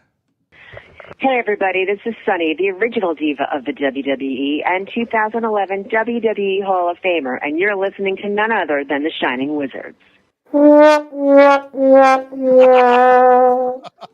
Hey, what's up, wrestling fans? This is Psycho Shooter Drake Younger, the TNA World Heavyweight Champion. God. I tell you what, you are listening to Shining Wizards podcast, baby. Nothing wrong with Drake Younger was in a lot of that footage that started off the fucking XPW pay-per-view. Yeah, him and fucking MAGA Butcher. Yeah, MAGA Butcher. It's such a great gimmick, though. It really is. What a fucking hand job. Hey, you missed our hand job talk earlier. Kyle wasn't even here. There's a lot of that. So when I walked in the house, you guys were talking about who killed WCW. Yes. There was a lot that I felt like they didn't even touch on. They didn't get into this conspiracy with this Stu Snyder guy. Oh, they talked about that insider stuff a little bit. Yeah, but they didn't go deep into it. And then how did Stu Snyder know on January 11th that Eric was not getting the company minutes after a press conference was announced that the deal was made when Jamie Kellner wasn't even hired until 2 months later? A lot of holes in this fucking story. You know what? I think it was too little too late at that point. I was already checked out. It felt like it was so late in the episode they were bringing that shit up, and I was just like, conspiracy, whatever. Well, what did you think was going to happen? But I mean, I felt like they kind of just shoehorned that shit in just to add something to it because they really didn't have anything else.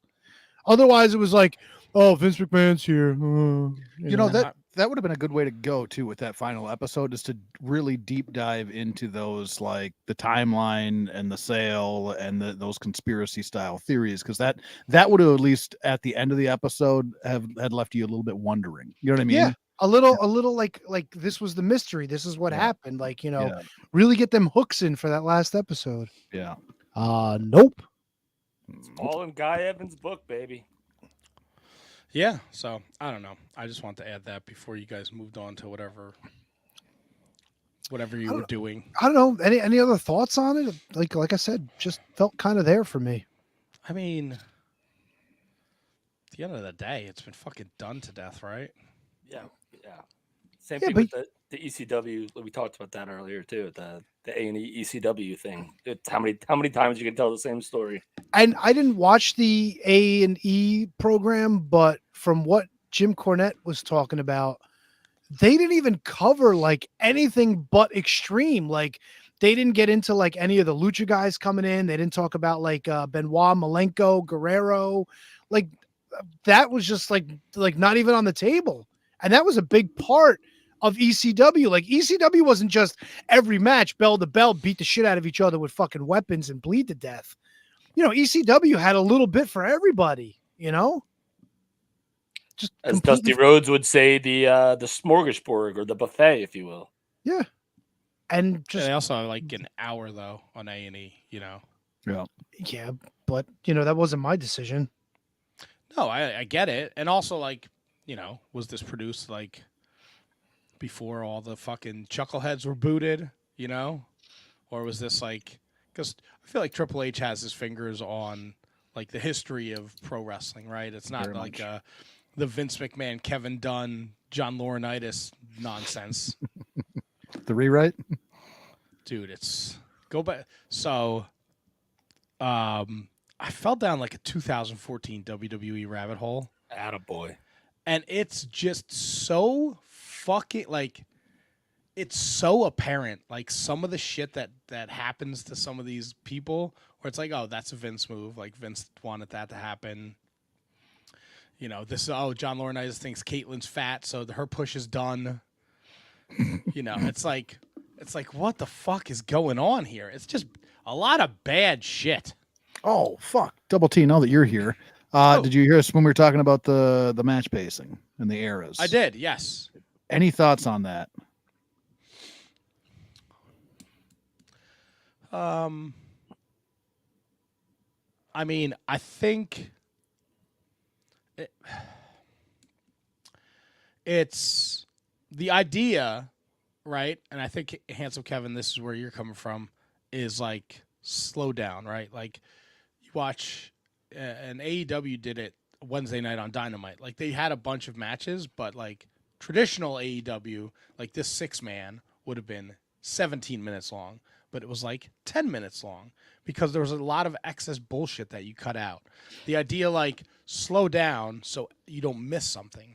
I think that's a very foreign concept in this day and age because everyone wants to get their high spots in because everyone wants that fucking gif on Twitter, right? But if you do a fucking sick move and then maybe you work the leg or you give it a second to give it a second for people to be holy shit, that was fucking awesome. So holy shit, oh my God, but then you just forgot the last 3 fucking things that happened. Yeah. I don't know about the pacing though, because it's like it's all different eras. Like the Attitude Era, it was all like fucking bang bang segments to sell pay-per-views, right? So you were like to Kevin said it, like to all the Raw 2-minute match, 3-minute match, 4-minute match, 6-minute match. And you're like, all right, well, that's out the window. And in the 80s, it was all to sell, get people to go to the fucking house shows, right? You and mostly squashes. Yeah, and you weren't seeing that. So I get I get it. I just don't. I'd have to watch a lot of different eras of wrestling to find a pace that fits me. Like I talked about it a couple weeks ago, like that Rampage match between Takeshita and Penta. Like I thought that was paced very well. Takeshita wrestled like a big guy. He didn't rush moves. Like he would do like a power move and then like he would pounce and then like he would fucking knock him to the outside of the ring and then instead of doing like a fucking plancha over the top rope, like he'd stew in the ring, he'd work the count out, like stuff like that. But I'd have to watch a lot of wrestling to see. Do me a favor. Go ahead, AJ. Do me a favor, Double T. Just grab a couple of matches from 2001.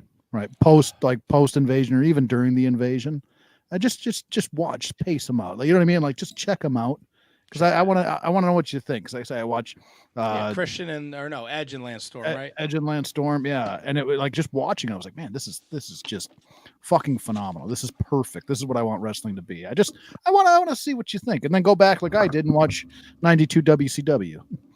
Let me ask you this, guys.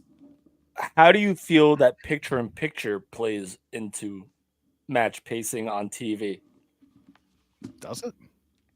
I don't know. That's what I'm asking. I think we've had this conversation before. How many of you punch out during picture-in-picture? Yeah, like change the channel? No, like I like fucking it goes to picture-in-picture. Like I pick up my phone because it's in picture-in-picture. I know nothing important's ever going to happen in picture-in-picture. And then when I watch back on Hulu, like Dynamite, I don't get the picture-in-picture. So right, but it's still a TV show. So do you think that affects? We're talking about pacing, right? So does that affect the pacing of a match? The fact that you're seeing the stuff that you normally wouldn't see if there wasn't picture-in-picture. No, because I don't think anything important happens during picture-in-picture. And as soon as you come back, they show you what happened in picture-in-picture. That's a great point by you. Very true. Tremendous. Yeah. Oh, I bring something to the table. Oh. I didn't even take a shower. I just walked in the house and I threw on the Streamyard for you guys. So did you put on deodorant without taking a shower? Well, I put on deodorant before I left the house to go to work. Interesting. No, Nelly. You said that so seductively into the mic, too. What's that? No, Nelly. Well, I just walked in. She's been alone for the last, 4 hours, so I didn't want to yell at her. Oh, I get it. Okay. Yeah. How's everybody doing? Great. Aces McAces. All right. I almost threw my fucking equipment out the window before the show started, and actually during the show, too. Yeah, give it a Buck, hammer fist. Buck Zumhoff is back, so it's good for all the 13-year-olds listening out there. Yep, I happen to know one of them. Yeah, I know. I heard. Can we kill the Buck Zumhoff character off? Can we get rid of that? Nothing can kill Buck Zumhoff. There's a whole lot of shit I'm we with should kill KJ. off. I'm with KJG. We are not putting Buck Zumhoff's name in the title. And I think we can't do JPay because we just used it, 4 weeks ago. We can't double down on JPay. No JPay for PJ. Why not? Part 2. No part 2. JPay 2. JPay for PJ. No, he's not in prison yet. Well, he could be trapped in his own mental prison. He's still tweeting. Yeah, see, there you go. Sure is. Is it of anything of relevance, though? Yeah, it's probably send me $50. I'll send you a jockstrap. Yeah, PJ's in jail. Can you give us some money to bail him out? And I'm like, no, we can't, because that's a DM I've gotten before. Yep. Me too. Wait, you got that too? Oh, 100%. Oh, thank God he doesn't have my number. It's not it's a DM. It's a DM on Twitter. What are you talking about? Whatever. I'm old school. I use my phone. Let's see if I can find it. Might be able to find it. Oh man, I'm just getting over this. No. COVID? Gimmick here? No, not COVID. Throat gimmick? Swallowing too much? Oh boy. Oh, see you later. Back here. See you soon. So Double T, let me ask you a question. Oh, yes, Don. J.O. socks, yay or nay? I'm sorry, what? Oh, J.O. socks, yay or nay? Like jerk off? No. All right. All right, so let me follow up. Deodorant after you shower. Do you think people buy socks just for the JO? Probably. All right, you were very confident with that. That was People are fucking weird, dude.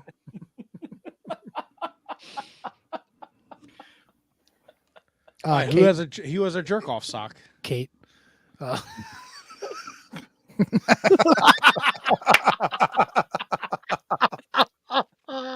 How's that work? That's what I asked. I said the exact same thing. I mean, I guess like a puppet. When she paints eyes on it. And All right. The idea of the JO sock though is to get rid of the evidence, right? Yeah. Correct, So I guess it's like when you pick up dog shit with a plastic bag, you just turn it inside out and throw it in the hamper. Kate, can you please confirm? No. What are we doing? We all know the way you feel about Kate, Tony. I'm not the one that asked her about her bits. I was listening, and I think Kevin said, "Do you have anything else you'd like to get off your chest?" And then you pounced, Tony. there you go. Thank you, man. So you hear this, handsome Kevin? This is my fault. No, I didn't. I'm not saying it's your fault. You have an infinity for Kate's chesticles. An infinity. It goes on forever. Yeah, and you will forever love her chesticles. So you can't go one monthly segment without talking about her lady bits. Yeah, but I didn't bring them up. He didn't. You were thinking about them. Telekinesis, you and KJG. You wanted KJG to bring them up. Yeah, you forced my hand. I mean, if you're not thinking about them, there's something wrong with you, right? That's Why wouldn't you think about them? That's inappropriate. She's a friend. Oh, I don't mean hers. I mean in general. What do you all got boobs on the mind all the time? Who doesn't? I mean, I do. I don't. I'll give him that. Come on, bro. They give us life. All the time. The only thing you're thinking about is boobies. I mean, not all the time, but probably But significant. you just said chunk, all yeah. the time. I'll say All like right. 85% of the time I'm thinking about him. Wow. It's a high percentage. Yeah. Well, I like. I mean, those. why wouldn't you? I mean, you got to go to work. Yeah, but once you're at work, what else What you do gonna you think think- about? What do you think I'm doing at work? That's fair. No, Brendan, Hillbilly Jim is not dead yet. He's still giving his Hall of Fame speech.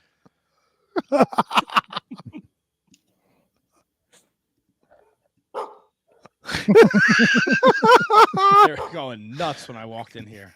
Oh, it sounds Well, like they still are. I don't know if Handsome Kevin told you guys about last week. We Oh, all that was- signed off, and then it was just me and Handsome Kevin, and something was getting murdered outside my window, bro. I thought like it was Nelly making a noise or something, but something was getting murdered outside the window. It To was the point where like Handsome Kevin was like, "What the fuck is that?" It was fucked. I could have swore the Wyatt 6 was gonna show up. It sounded fucking horrible. And I was like, you go check on that. I did. I shined a flashlight out there. I saw its eyes, and then it ran away. And I don't know what it killed. I wasn't going looking through the bushes for any dead creatures. Did you know what it was? I'm gonna guess it was either a cat or a fox killing a rabbit, or a cat, or Oh, something. poor little rabbit. I mean, it's the fucking circle of life, dude. I understand. What do you get? Sing Hakuna Matata now? Saw a just- bear the other day. Poor little rabbit. Like I live out in the woods. These things happen. I understand, but still. You don't poor come to little rabbit. come to my house and go, oh, the poor hofstas, because all the deer do is eat the fucking hofstas. I got a bunch of fucking stems. They eat all the fucking leaves. Cocksucking deer. I know. Hey, Nelly. Hi, Take all the what's up? hostas, eat all the leaves. You mentioned the Wyatt 6, and I know we were a little, I don't know if you guys talked about this, but I'm going to bring it up. You guys were a little on the fence last week. You didn't know if they were going to be very paranormal or supernatural. And then we get this videotape. That's right. Of them at the Wawa? No, there was a Whataburger. And no, not at the Wawa. Whatever. I went to the Wawa tonight. Thoughts on the video they played with Taylor? Loved it. And Uncle Fester. Uncle Creepy? What's his name? Howdy. Uncle Howdy. Look, I'm a howdy. But I thought he was Uncle Howdy, no? Is that the gimmick? Like, is he talking to himself? That's what I was taking away from it. But I thought it was the best part of watching it to me was that it was all this, like, almost paranormal stuff and out there stuff. But then this sit down with Taylor and Uncle Howdy brought in such a real element to it. You mean like real emotion and real character and real, like, and not even character, like just him being real. So it added another layer to me, and I fucking loved it.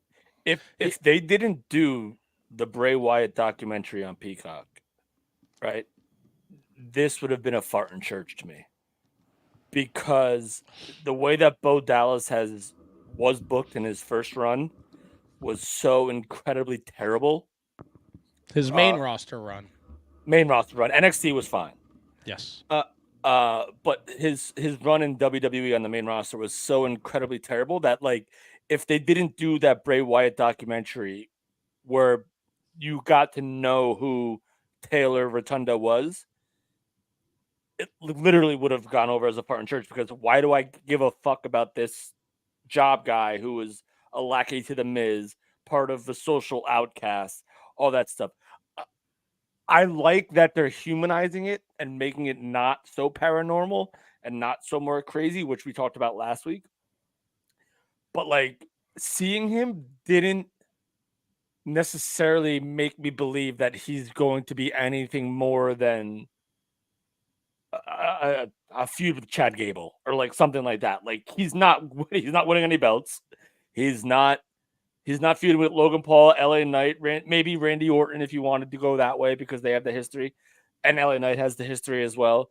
But, like, he's not doing anything. Like, Bo Dallas, to me, it's such a weird situation.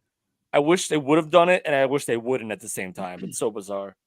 Like, Matt, I don't know if you understand where I'm coming from with that. Like, I don't.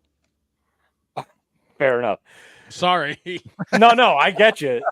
But, like, so, like, if you're considering Bo Dallas as a new character, or Taylor Rotunda as a new character, and having him converse with Uncle Howdy, then you're fine. But if you're a longtime fan that remembers who he was, like, all right, that's cool. Yeah, but the videotape did a lot of things. Like, they asked how he felt when his brother died. They asked if he thought he was exploiting his brother's legacy. Like, they kind of, like, yeah, you're right. Hit on all the things that, like, people were like, oh, this is just, like, to use Bray's death to push Bo. Like, they kind of touched on you're right, all those topics and gave it a very real element. But yeah, no, I get your point where you're like, I don't know, like, is this all just so he feuds with Chad Gable? Like, I'm still interested to see how this fits in with what the WWE is doing, because there's so many spoons in the porridge, right? I know you guys talked about it with Kate, like, Money in the Banks this weekend. We know Gunther gets the champion at SummerSlam. The stuff that happened at the Garden Friday night with the Bloodline, looks like we're going to get a Bloodline reunion. Everybody seems to be tied up in something. And I hate to say it, but I'm think lockstep with KJG. It's a waste if this is all just for him to feud with Chad Gable. I mean, where else on the card can he be? Like, I don't know. Like, we still don't have clarity as to what they are. 6 is, right? Yeah. Like, we don't know if like the other guys are gonna remove their masks and reveal them to be like Joe Gacy, Dexter Lumis. Like, we don't know, or Eric Rowan. We don't know that yet, which is fine, and I'm okay. I'm here for it for now. But you just gotta like everything in wrestling. We say this every week. Gotta let it play out. Gotta let it run its course and see where they go. But with Cody, with Roman eventually coming back, with CM Punk, Drew, Kevin Owens, Randy Orton, Sami Zayn, like, where are they going to fit in? If they're going to be a mid-card act, okay. But that was a pretty heavy way to introduce a mid-card act. I mean, they could also be doing long-term storytelling. Yes. Right. Agreed. You know, look, all you have to do is believe, and it will be okay. I'm in. Anyone else have any thoughts on that? Or am I out of line? Am I crazy or what? I don't know why. Like, so if it starts, if a feud with Gable, or even a short program with Gable is the starting point for it, I don't think it's a waste. I don't think, you know what I mean? Like Gable is very talented. He's capable of holding on to, you know what I mean? Holding on to a program. Yeah. So I don't think that in that light, I don't think that them showing up and having a run with Gable is necessarily a waste. It could be some of the best work that Gable will do and the best work that Rotunda will do. You know what I mean? Like, at a launching point, I it's hard for me to say that them coming back and feuding with really anyone is a waste. Now, is it the caliber of, you know, coming back and jumping right into with a Drew or a Randy? No, but not everybody's going to come back and jump right into that. I mean, when the Wyatt family debuted, they attacked Kane, if I'm remembering right. And I think Daniel Bryan too. Maybe was it just Kane? It may have just been Kane. I think it was Kane to start off with, and that was an easy connection to make with Kane's character. They don't have another character on the roster right now that there's that easy connection to make for them to show up and have that type of a feud. But to go as far as to say it'll be a waste, I don't see it that way at all. That obviously may have been a little bit extreme, and I'll pitch this question to Tony. Is the shadow too big? Is the shadow of Bray too big for this to succeed? I don't think so, but I go back to my point a couple of weeks ago. Like, I just don't know what the point of this group is. You know, like, I really wasn't big on The Fiend. I think The Fiend as a character was way too powerful, but then had like stupid losses against guys like Goldberg. And I get it. Like, everybody was like, oh, well, it fits the story because he had no beef with Goldberg, whatever, fine. But if they're like this all powerful group, then like, what the fuck do you do with them? Do they just beat everybody and that's it? Like, we don't need another Bloodline, you know? So what are they going to bring to the table? Like, are they just going to be like the spooky Bloodline? Like, I've got Judgment Day too still. And that, but I mean, at least Judgment Day will lose. You know what I'm saying? Like, JD McDonough will lose. Finn Balor will lose. Dominic will lose. You're building up this fucking group, and like, for, you know, if they're going to be spooky and scary and haunting and stuff, like, they're fucking going to be unstoppable monsters. And then what do you do with that? So this goes back to my point, Matt, that I made last week. If they do wrestle as themselves, right, but just have this appearance with the masks on for entrance purposes only, and then wrestle as themselves, I think that has way more potential to get over than having freaking Bo Dallas wrestle in that mask.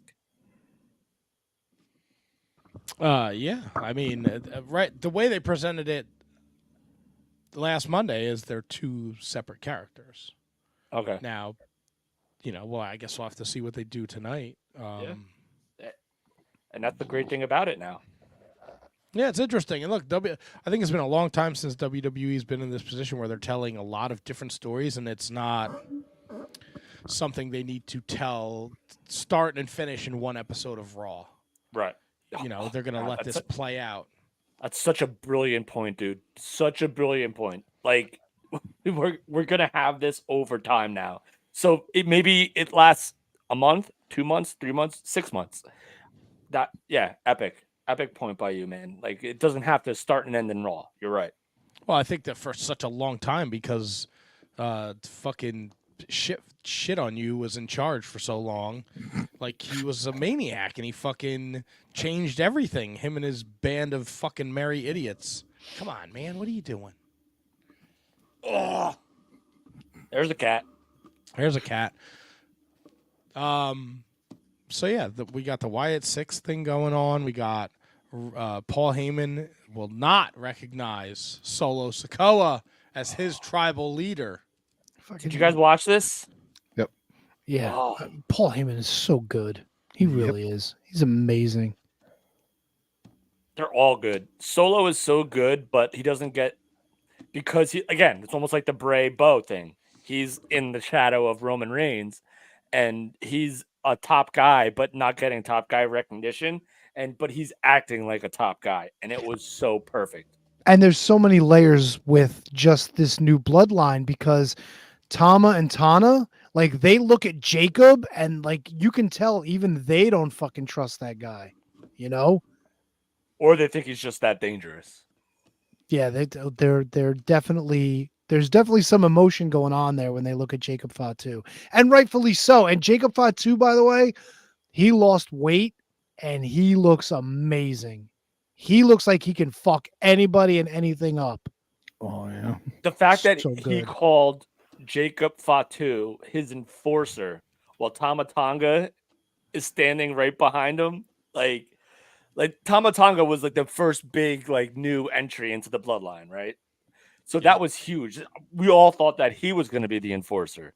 And then they brought in Tonga Loa, who was Camacho at first in WWE. And then, like, he is what he is. He's there.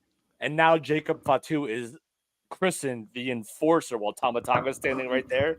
There's a whole lot. There could be a fighting in between the bloodline before we get the bloodline versus the bloodline. Nah, I think that eventually comes, but I think what you see here is Solo stepped into Roman's spot.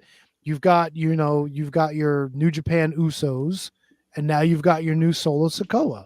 When Solo Sikoa came in, nobody knew fuck all about him, just that he was crazy and unhinged. And NXT, he had a good run in NXT. No, I get it, but like step up main roster, like Solo is like the guy nobody knew who the fuck he was, and he was just a problem. Jacob Fatu fucking completely surpassed that Solo spot, and he's just a fucking menace. Well, doesn't he kind of have to be? Because of course. when you bring in, like when Solo showed up, he was the bloodline enforcer. You know what I mean? Like that's who he was. Now, don't you need somebody that much more to be Solo's enforcer in that? You know what I mean? Like, don't you need somebody that much more unhinged, that much more dangerous to be the enforcer of the enforcer? We missed a great spot. Solo Sikoa should have given him the My Spot speech. That would have been fucking incredible. Yeah. Jacob, I'm not just giving you a spot in the bloodline. I'm giving you my spot, Oos. Have you ever heard Solo say Oos? No, but you know, it kind of fits. He's very serious. He's not going to say Oos. Maybe he's feeling it. I don't know. Roman said Oos. So why? Well, Roman was he was fucking the character. So I'm assuming we're looking at a War Games where it's going to be Bloodline versus Bloodline. Who does Roman Reigns? Does Roman Reigns reach out to the Usos? 100%. Yes. Yep. And who's the fourth guy? The honorary Us? Yeah, Sami Zayn. It's got to be. Yeah. Sammy's got his own thing going on now, though. Yeah, but we're like he'll lose the belt to Braun Breaker, and then he'll be in the mix in the Bloodline feud again. Like I don't think you see Roman till SummerSlam. He because I think you're gonna get Cody Solo, and I know they just announced that 6-man for Money in the Bank with them. Like I think Cody Solo's that program, and I think that's when Roman comes back. You don't see him until SummerSlam, right? Yeah. Right, and then he doesn't go to those CM Punk at the end of the night. Entrances. Yeah. And then you have September, October to build to War Games, because I don't think you bring The Rock back, right? It's got to be Sammy. Yeah, Rock is the final boss. So this is the lead up, whether he's a babyface or a heel. This is the lead up to get to the final boss for somebody, whether it's Roman, whether it's Solo, whether it's Jacob. Like Rock is the final boss, so they have to get to War Games with the Tongans, Solo and Jacob versus Roman, the Usos, and Sammy, and then you get to the final boss. Or someone gets to the final boss. So, do you think The Rock comes back and joins Solo? Yes. And we finally get like Rock Roman that way. Yeah. So the Rock costs Roman's team at the at War Games maybe to get this whole thing in motion. I mean, look, I pinned Cody The Rock pinned Cody at WrestleMania night 1, right? And then Roman lost the title to him the next night. So like, you have that, like, The Rock feels like, and then Roman disappeared, and the blood. Now you were the tribal chief, and you went off, and I'm sure they'll bring up like, oh, you went to Disney with your fucking daughter, some goofy shit, right? But then the throne was, no one was on the throne. So Solo took it over, and he's done a better job with the bloodline than you have in 3 years and 6 months. So I've sided with these clowns. When he says to Paul, he says Roman ain't coming back. So the only flaw in that is that Solo never has the belt. That's Solo fine. Doesn't have to have the belt. Yeah, I don't think he needs it. Because I think you could do it on the premise that The Rock pinned Cody, and then Roman lost the belt to Cody, and then Roman lost the bloodline to Solo because he left. Solo usurped it. Usurped it. So where does Hikuleo fall into this? That's a great question. Didn't he just wrestle MJF? No, that was Hechicero. Sorry, I didn't Google it, so I don't know who that is. Sorry. Man, I don't know. Like, I love all these guys that are coming over from New Japan, right? But like Tangaloa, Hikuleo, like they don't move the needle for me. Nope. Like you can put Hikuleo in the bloodline, but I don't think Tama anyone's really Tonga moved the needle enough for me. Like that was enough for me. And right, but Tangaloa didn't. No, not at all. No, Jacob Fatu is the thing that moved the needle for me. Yeah, that was More huge. than So anything, yeah. I don't know where Hikuleo fits. Okay. Halika-luka-leka-luka-leka-luka-leo. Tony, do they bring in Jeff Cobb? That's exactly what I was just thinking. Why would you not bring in Hula Hula, the pineapple guy? Because he's not Samoan. It doesn't matter. Aren't some of these guys from Fiji as well? Tonga, whatever. Well, Jimmy Snuka was from Fiji. Jeff but he Cobb's killed from his like girlfriend. Guam. It doesn't matter. Jeff Cobb's a badass. To Yeah. you, yeah, Love he is. Jeff Cobb. Love Jeff Cobb. Seeing Jeff Cobb square up with Samoa Joe last night, like, I want that. I want more that's of that. beef. Why can't we bring Samoa Joe back? Give him the fucking spot he was meant to have in WWE. Because he's hanging out with Hook and Fuck Shibata. Hook.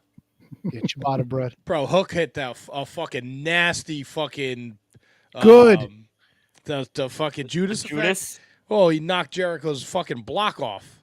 So you think Jericho forgets the learning tree and comes up with some other gimmick now that he's concussed?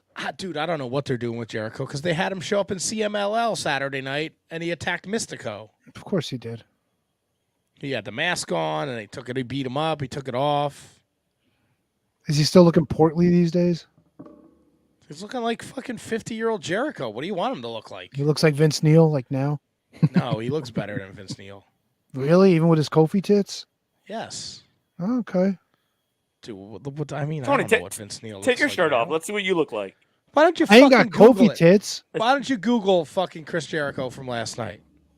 I'll just Chris Jericho now. Hi, man. guys. Chris Jericho now. He's See, like fucking- these great pictures of him come up like from his run in WWE with the short hair, with the suit and tie on. Good Jesus, great googly moogly. What in the fuck? Should've What'd you never told find, him to Tom? Google it. He's taking a picture of himself, a selfie, and his fucking torso looks like Groot. He's got a big smile on his face too. Dude, he's 53 years old. Yeah, he's happy about understand. himself. Happy with Wish who I he is, fucking look. Tony. If I look like Chris Jericho at 53, it's a win for me. I think you look like Jericho now. You're very mean. You're a mean-spirited person. Who hurt you? I'm really not. I love everyone in this life. You apparently. Oh my God, Jericho is the pain maker. I don't think there was anything worse. That was pretty cool. You didn't like that? No, he looked fucking gross. So we got two pay-per-views this weekend. he looked like I'm Homer not going to let Simpson. him do it. I'm not going to let him do it. He looked like Homer Simpson. Wait, who is that? It's me, Mom. How come it's not big? Because it's small, Mom. We went over this. Age. Nice, real nice. Wolf. Wolf. Rick fucking McGraw?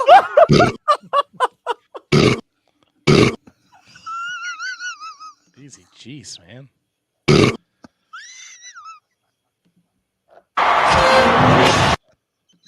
I fucking love a that? veggie platter.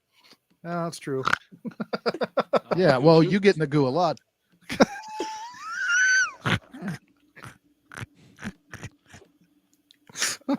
How does it spiral out of control? I don't know. Fucking loser. Don't you mean a labia? Yeah, motherfucker! Yeah! Tell me somebody passed away. These nuts.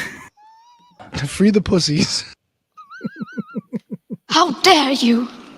I don't like this. My bald spot's showing. Ligamables. Who doesn't take it in the shitter? Oh my. Just punt that little shit. You have AIDS. Bend over. Let's have fun. Outlandish. But there is no protein in boogers. You twist that dick! Twist his dick! You shouldn't do that.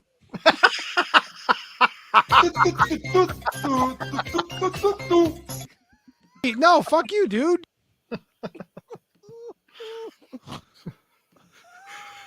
That is? Oh. We're cutting your I have time, a kid. small dick. I have a small dick. Schnockered. You gonna give me a smack deezy? No.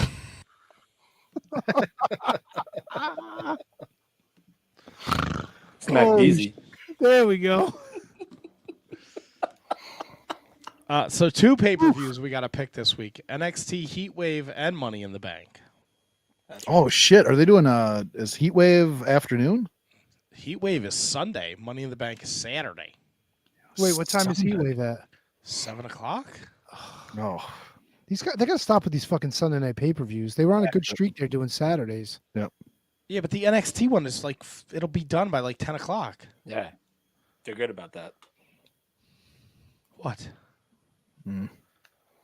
I'd much rather pay-per-views have been on Sundays for 40 years. I know, and I thought we were finally getting away from them, and then whoops, I guess not. I mean, Money in the Bank Saturday, but it's in Canada, so it's still in. We're back in our time zone. Oh, happy Canada Day, everybody, by the way. Throw that out there. Today's Canada Day? Oh, yeah. The birthplace of the second greatest country in the world. Eat a shit. That's right.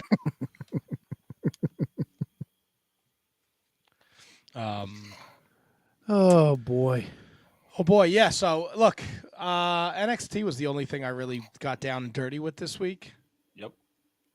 I don't like what's going on with Chase U. I don't trust Ridge Holland and fucking the poker player, Duke Hudson. What's in the envelope? They got an envelope. They're hiding it from Thea Hale and Andre Chase. I don't like it. I don't know what Nathan Frazier is doing. I don't like what he's doing either. He's never focused on the tag team. He's the only person who's excited to wrestle on fucking WWE Speed, by the way. Yeah. No person in the history of wrestlers are excited for that. Andrade is the champ, so that's all you got to know about that. And I know Lola Vice is gonna lose Sunday, but goddamn, I love me some Lola Vice. Accurate. Yeah, she's all right. All right. She's great. Stephanie Vakor is fantastic. Is that the one that lost to Monet? Yeah. I was gonna say you kind of switched gears there, didn't you? Yeah, I was going to say I was ready to go into the tag team gauntlet match, and then he went. Oh, she's from Chile. Yeah, Lola Vice or No, Stephanie Stephanie Vakor. Oh yeah, she's nice. I like.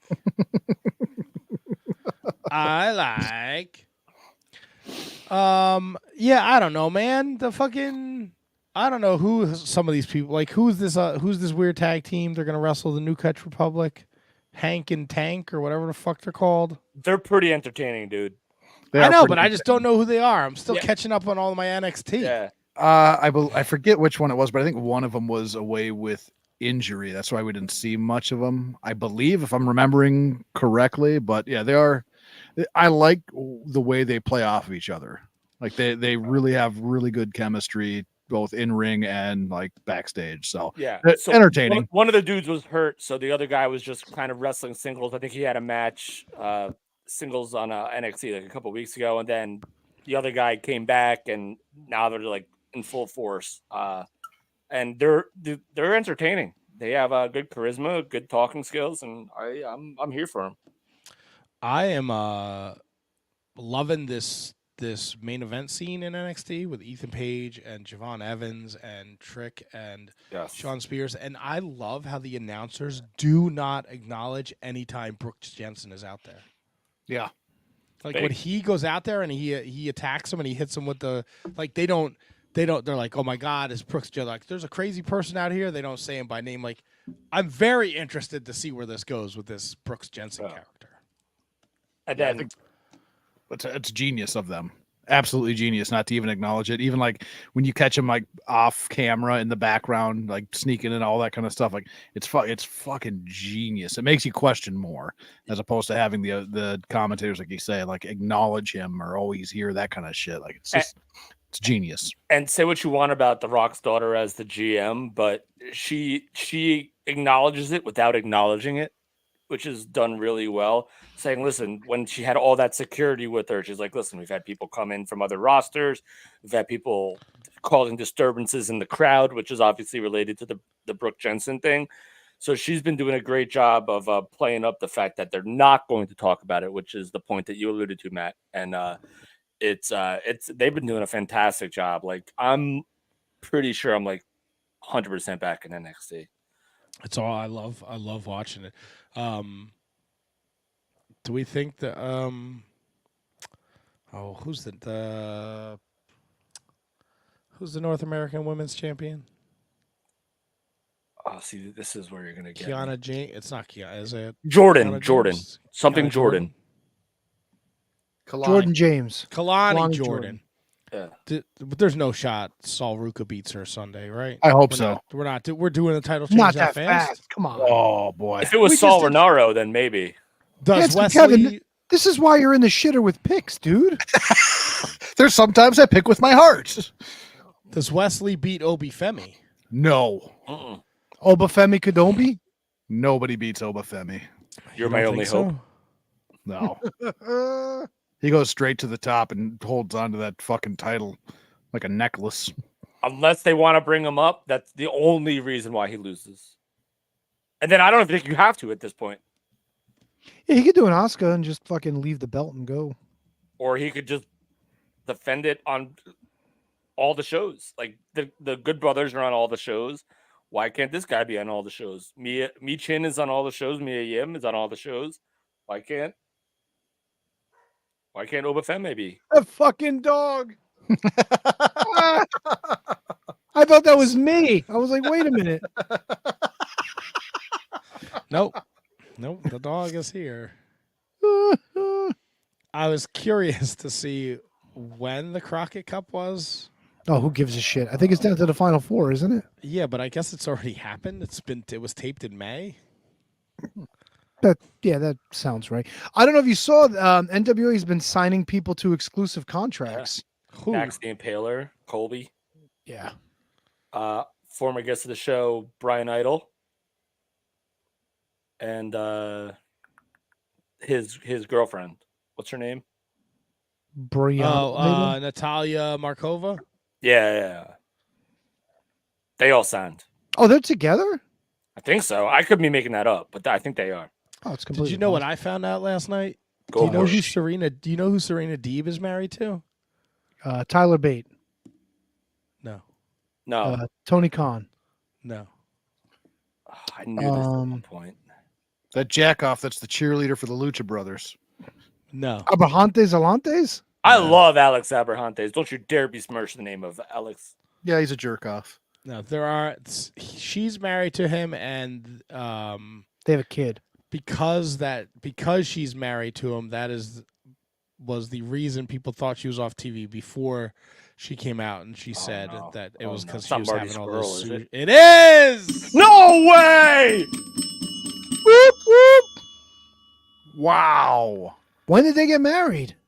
I don't know. It would. I would assume it was like post. Situation. Yeah. Man, I was close to saying Joey Ryan. God, Joey Oh man, Ryan. I'll tell you what. I forgot to tell you guys. Midget wrestling last week, 2 weeks ago. Joey Ryan was there. No, but they did the Joey Ryan dick spot where the one midget grabbed the other midget by the dick, and little Papa Pump hulked it up.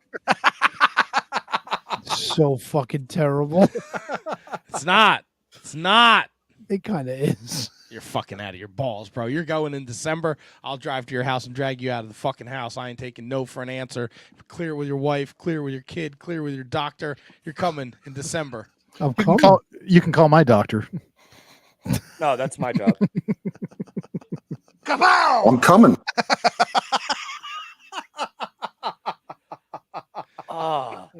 I'm also, before we pull this train into the station, I'm coming.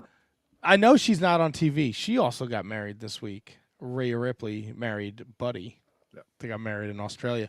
But man, when she comes back, the shit with Liv that they're doing, how Liv is like just finagling her way into the Judgment Day, and like now they're the fucking tag team champions again because she interfered with fucking Miz and R-Truth. Like, woo, boy, we're setting up some fireworks here. Yeah, it's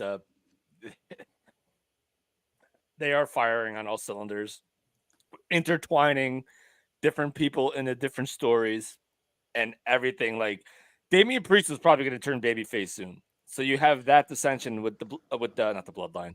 The Judgment Day. That's part of his stipulation, right? If he loses, he's out of the Judgment Day. Yep. If who loses? If Damian Priest loses this Saturday to Seth Rollins, he is not. He's no longer the champion, and he's out of the Judgment Day. No, that I don't think is that a thing. I don't think that. I think Yeah, the and if he stipulation beats is Rollins- Seth Rollins can never challenge for the championship again. Right? Yeah, There's they both set there's- out stipulations. Yeah. But Damian Priest is the de facto leader of the Judgment Day. But if Rollins wins, he has to leave. I didn't see that. I did not see that. You shouldn't do that. I shouldn't do that. I did not see that. That makes no. So, all right, they're jumping the shark. Like What? Why? Because Damian Priest is the world champion. He He's said the they leader need me of more the than group. I need them. So he kind of put it out there that he doesn't need the Bloodline, the Judgment Day anymore. So what? The fucking JD McDonough and Dominic Mysterio are gonna tell Damian Priest he's got to go? No, wait. JT McDonough and Finn Balor are the tag team champs, you know. Yeah, but they're fucking peanut heads. Well, Wow. JD McDonough Wow. is not. He has a HK like almond head. He knew it was coming. I saw your Doesn't eyes. wasn't JD McDonough all caught up in that Me Too shit? No. JD McDonough looks like a Wish version of Chris Benoit. Yeah, a little bit. Yeah, I think you're right. Come Tuesday. He just had like he's got to cut his hair because when he was in like the Cruiserweight Classic, like he didn't look like he had that gigantic of a dome. And I got a big head too, so I get it. Oh, I get how it rolls. But oh yeah. That's right. Hey Matt. Hey. If I told you that Brian Idol and Maria Kolakakova wrestled Knox and Murdoch in the fucking Crockett Cup quarterfinals, would you believe me? Yes, I would. What the fuck are we doing, Billy? Tony, if you don't like the NWA, you don't like wrestling. Billy. Oh, How about Did did you you beat the see shit out of some shoplifter one time? Who? Idol Me? and yeah, they stopped the shoplifter from leaving a store. Like they tackled him. Did they say you shouldn't do that when they did? Yeah, you That's shouldn't right. do that. That- Hold on, that's I need to know. I know it's running late, and we're gonna wrap shortly. Tony, have you seen the footage of Minoru Suzuki having a wrestling match on a train and one of the wrestlers pulling a gun on him? Glad I didn't. The picture I saw was with him with the gun. He eventually got the gun from the. Oh, game, okay. yes. Huge. Oh, so Minoru Suzuki saved all those passengers. Hey, was it one of those trains where people have sex in Japan? I don't know. There was a bunch of people on it. Was it one of those trains where they have like the women only car and like they wound up falling into it and all the women were like, ah. And the third stop has dildo vending machines. The third stop is just people dressed like dildos trying to get on the train. That's it. See if And socks. And And tentacles. Louis out there just waving to people. Louis. Let me see if I can find this here and share it with you. You know, next week we have Kira Kwan on the show. from Fuck yeah, MLW. dude. Hey, like that? How you like me now? Love you now. And we do have, I can confirm a guest for 700. Ooh. Wait, you're gonna? Are we spill the announcing beans? it? No, I'm not going to announce it. I'm just letting you know I've had one guest confirm, and it's definitely not anyone that you guys wanted. So it'll be fucking Fantastic. hysterical. Love Well, it. somebody in the group wanted it, but it wasn't any of the four of us. Thunderfrog. Oh, it was a Brundon pick. Yep. All right, now I gotta text Brundon. Oh, I know exactly who it is. Oh, what are we doing? Do you know who it is? No Yeah, idea. it's Sexy Eddie. The fuck are we doing with ourselves? We're out of Sexy. control. Oh my god, dude, what is wrong with you, Brundon? What? You don't know what's wrong with Sexy Eddie? I don't know. Anything with Eddie, I'm a little leery. You know that? Fair enough. Understandable. Good call. Good call. Eddie All right. Dorozowski. This fucking guy. A lot of X's in that sexy. Holy shit. He looks like the fucking cowboy from fucking Toy Story come to life. 何の躊躇もなく打った。ダメですよ、数字選手に拳銃与えちゃ。気をつけください。植木隆之、あえなく合鎮です。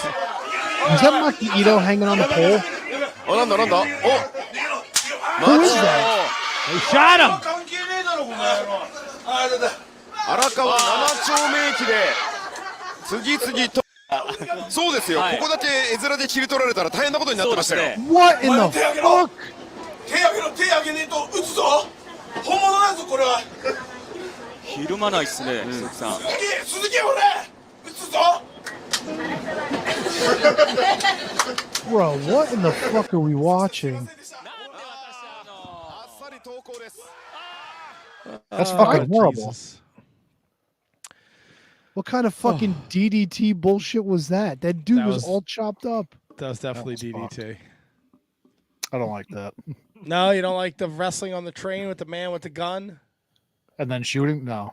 I don't like that. No, but Handsome Kevin, it's entertainment. This is what this. You know, some people like this. Some people can. I don't. 4 stars. 4? Yeah, Meltzer gave it 4 stars. No, I don't think he did. I'm sure he gave it at least 3.5. No. Somebody liked it somewhere. Isn't that what he says? Yeah, but you can't give it 4 stars. So we're halfway through. Well, I mean, not really halfway through because we use the Rumble, but 14-0 for AEW, son. Yeah, I know. I did the picks. I updated everything. I know. I know. We what's talked going on about here. it. I wish Yeah. I could have my LIJ pick back. I wish I didn't take LIJ, but it is what it is. I made some moves though. Brundon lost 2 games. I gained a couple games on him. Yeah, Handsome Kevin falling further back. He's the shits. He's gonna pick fucking Saul Ruka on Sunday. So Maybe I will. Wait, Veruca Salt's wrestling now? yeah, with them naked eyes. Yeah, sounds good. Wait. No, you're singing Hungry Eyes. Yeah, how was that?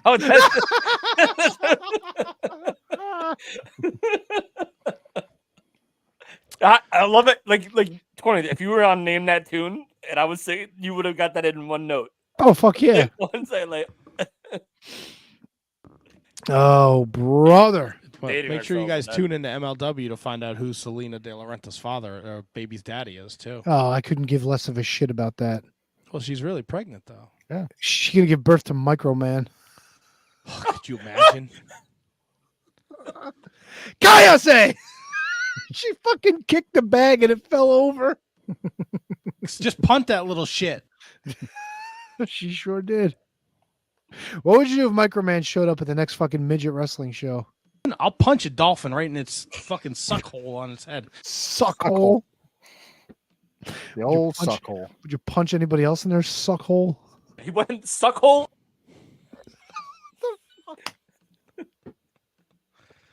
What? By the way, starting. for those of you who support us on Patreon, if you're at the $3 level or better, the June 2024, which was just recorded on Saturday, the Legends Hang, was released earlier today. We've got another great episode coming in the middle of the month. You got to stay tuned and check that one out.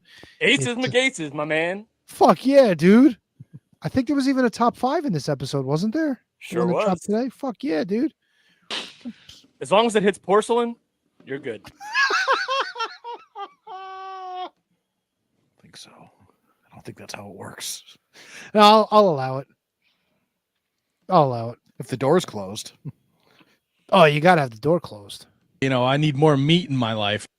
In your suck hole. Turns out Kate's got a donkey dick, so. Yeah, dude. Gee she's whiz. packing. The big D. Oh, yeah.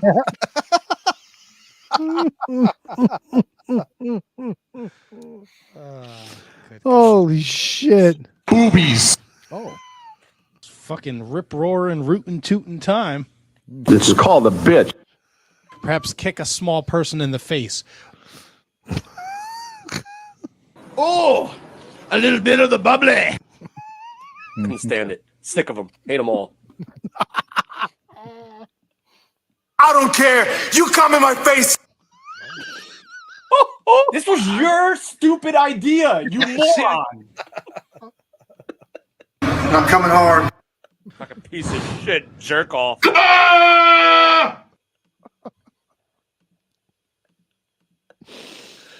Oh my Sweet on the hog. What a package. He's got a fucking moon stem for fucking Mach. A fucking moon stem for Mach. Yeah, how do you like that, Stinky T?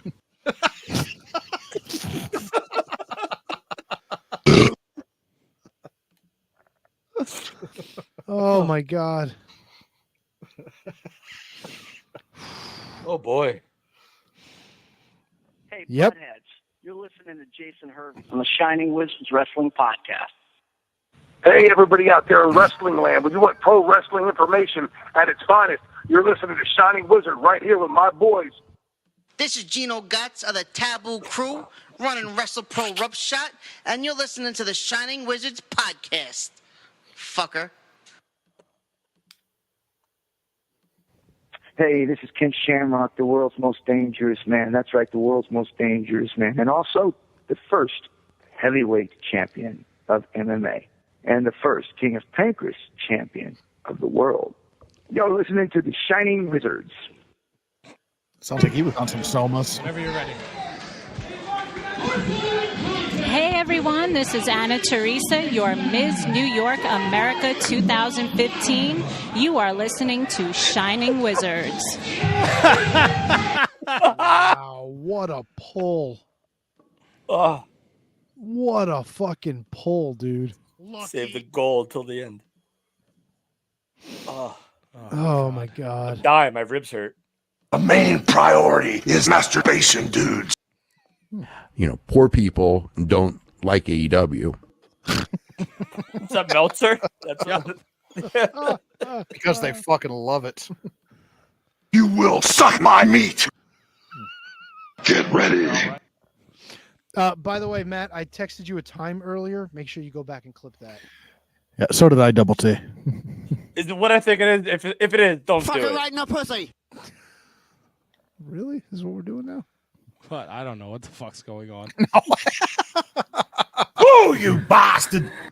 Yeah, I got it. I got your text, guys. You guys are awesome. I'm glad I we could are. make it because I like doing the show with you guys, and I like having Fucking fun. whore. That's not nice. I'm dying. Next week, Akira Kwan from MLW from Contra joins us. We're gonna have the fallout from NXT Heatwave and Money in the Bank. I hope everybody has a safe and happy 4th of July. Don't JPP yourself. Yep. Yeah, don't blow off a digit. You Or 2 or freakazoids. 3. Yeah, and you know what? If you're feeling froggy, try and body slam a fat person in honor of Lex Luger. No. Oh, that's a great idea. Right? Fuck Bonus yeah. show. A fat person, a big person. Just fucking run up to him and try and body slam him. You know, it's been over 6 months since I shit my pants. Oh, Good job, buddy. you just fucked yourself, big guy. I hope I did. I hope I have a great story for next Monday. I could tell Akira Kwan. Hope you had a fresh sock. I'm gonna do. You ever see them gimmicks that they put on dogs, where like they just shit in a bag while they're walking around? They put a little bag under their poop hole. Okay. Yeah, maybe I'll get a rubber band and a fucking tube sock. How? I don't think that would work. Give it a go. How? How are you gonna keep? First of all, if you have any socks where the elastic at the top is all like loosey goosey, like a wizard sleeve, throw them shits out. Yeah, but what if I got a big grumper I got to fucking catch in there? Yeah, but how are you going to, like, if I go grab one of my socks right now, it's flat. Yeah. Right? So how are you going to fasten the sock to your butthole where it's open to catch your grumper? No, I don't think it's that hard. I think what you do Paper is clips. you tie it, right? No, paper clips might work. You tie it, right? You tie it. What, though? What Like are we fucking tying? barrettes or bobby pins. Like, you need to leave the mouth of the sock open. Otherwise, you're just going to shit on the sock, and it's going to just smear all over you. Sounds like it might be an entertaining weekend. Yeah. For you, like, and then because you don't do your own laundry, your poor wife is going to have to wash your shit sock and your shit underwear. We do group laundry. It's not that. Yeah, I don't do my you own. think your wife and your kid want your shit fucking underwear mixed in with their whites? It's No. a sock, first of all, and second of all, I'd probably just toss it. Now let me ask you this though, because if you're shitting your drawers, right? Are you just No, just I'm throwing not that? You're throwing that right into the washer and washing, right? You're not waiting. No, if I don't make a little dime mark and I don't fucking stain them, Do you sometimes it's- pre-rinse? Do you rinse them in like a sink or something first? No, I wouldn't wash them. I'd fucking toss them. But most of the time, it just kind of stays in the cheeks. Interesting. You Yeah, know? I don't think we've ever really gone down the rabbit hole of the what you I mean, do I'm- with your shit soiled underwear. After Well, I you- mean, you I'm not shit fucking your dropping. pants. I'm not dropping Lincoln logs. I mean, Fucking you know, breakfast. on Christmas. Oh, gotta go. Yeah, right. Like I think I'm kind of with HK, right? If you shit and it's not bad enough where you have to throw it out, but you Yeah. do have to wash them immediately. Oh, it's got to go in the sink, hot water, soap, scrub that Yeah, shit what out. sink? Yeah. What do you mean, what sink? No, I got a basement sink right over here that if I have skid I marks, take it to the kitchen. if I have skid marks, I pre The kitchen's got the hose gimmick. Look at his fucking face. This is a basin. This is where everything goes to die. Yours makes sense, KJG. Tony's saying he washes it in the kitchen sink. No, I 'cause it don't has a do it. hose. No, it's not in the kitchen. Directly to the washer. Directly. No, in you the can't do. No, you can't do that. Then you have fecal matter floating around all over the place. No, it spins and shakes and runs away. Yeah, and it flings it all around. No, and then the cycle that sucks everything out, sucks it out. It Yeah, goes in the tube and away it goes. The botulism You know, cycle. why don't we just do this? All right, you shit your pants again, just throw it away. Yeah, just toss them. Just take it right out to the dumpster, right? Throw it away. Not in the house garbage. Oh Right no, outside. no. This is what you do: house garbage, tie it up, take it right out. That's what you Okay, do. yeah. Regardless of if it's a brand new bag or You not. don't fucking goes keep it right there out. and wait until dinner's done and But what if like garbage pickup is on a Thursday and you shit your pants on like a Monday? then it stays in the garbage. Yeah. Well, I mean, Matt's got a litter box. I'm sure he scoops it up and just throw it in the yard. You probably put it in the trash, right? I have the litter goes in separate garbage bags and then goes out separately. Yeah, Like but I it wa- still sits outside. I mean, Yeah, in the can. yeah. So that's where my fecal yeah? fucking drawers will sit. Bro, my wife. Oh boy. My Oh She boy. went fishing a She couple weeks fucking ago. shit her pants. No, she didn't. But she went fishing a couple weeks ago and she cleaned the fish. Oh, gross. And I threw it in the fucking garbage can. And it was that week where it was like fucking 95 degrees every day. Yep. Oh my God. And then something like got in to the garbage and was like ripped off. Oh, I felt the only saving grace is that our garbage goes in like the can and then the machine picks it up. There's not a man that comes and picks up the garbage. Yeah. Because, man, I would have felt bad for that guy. When you take that lid off, that shit punches you right in your nostrils. Oof. Worse than the guy that picks up Tony's shit drawers? I mean, again, he's not.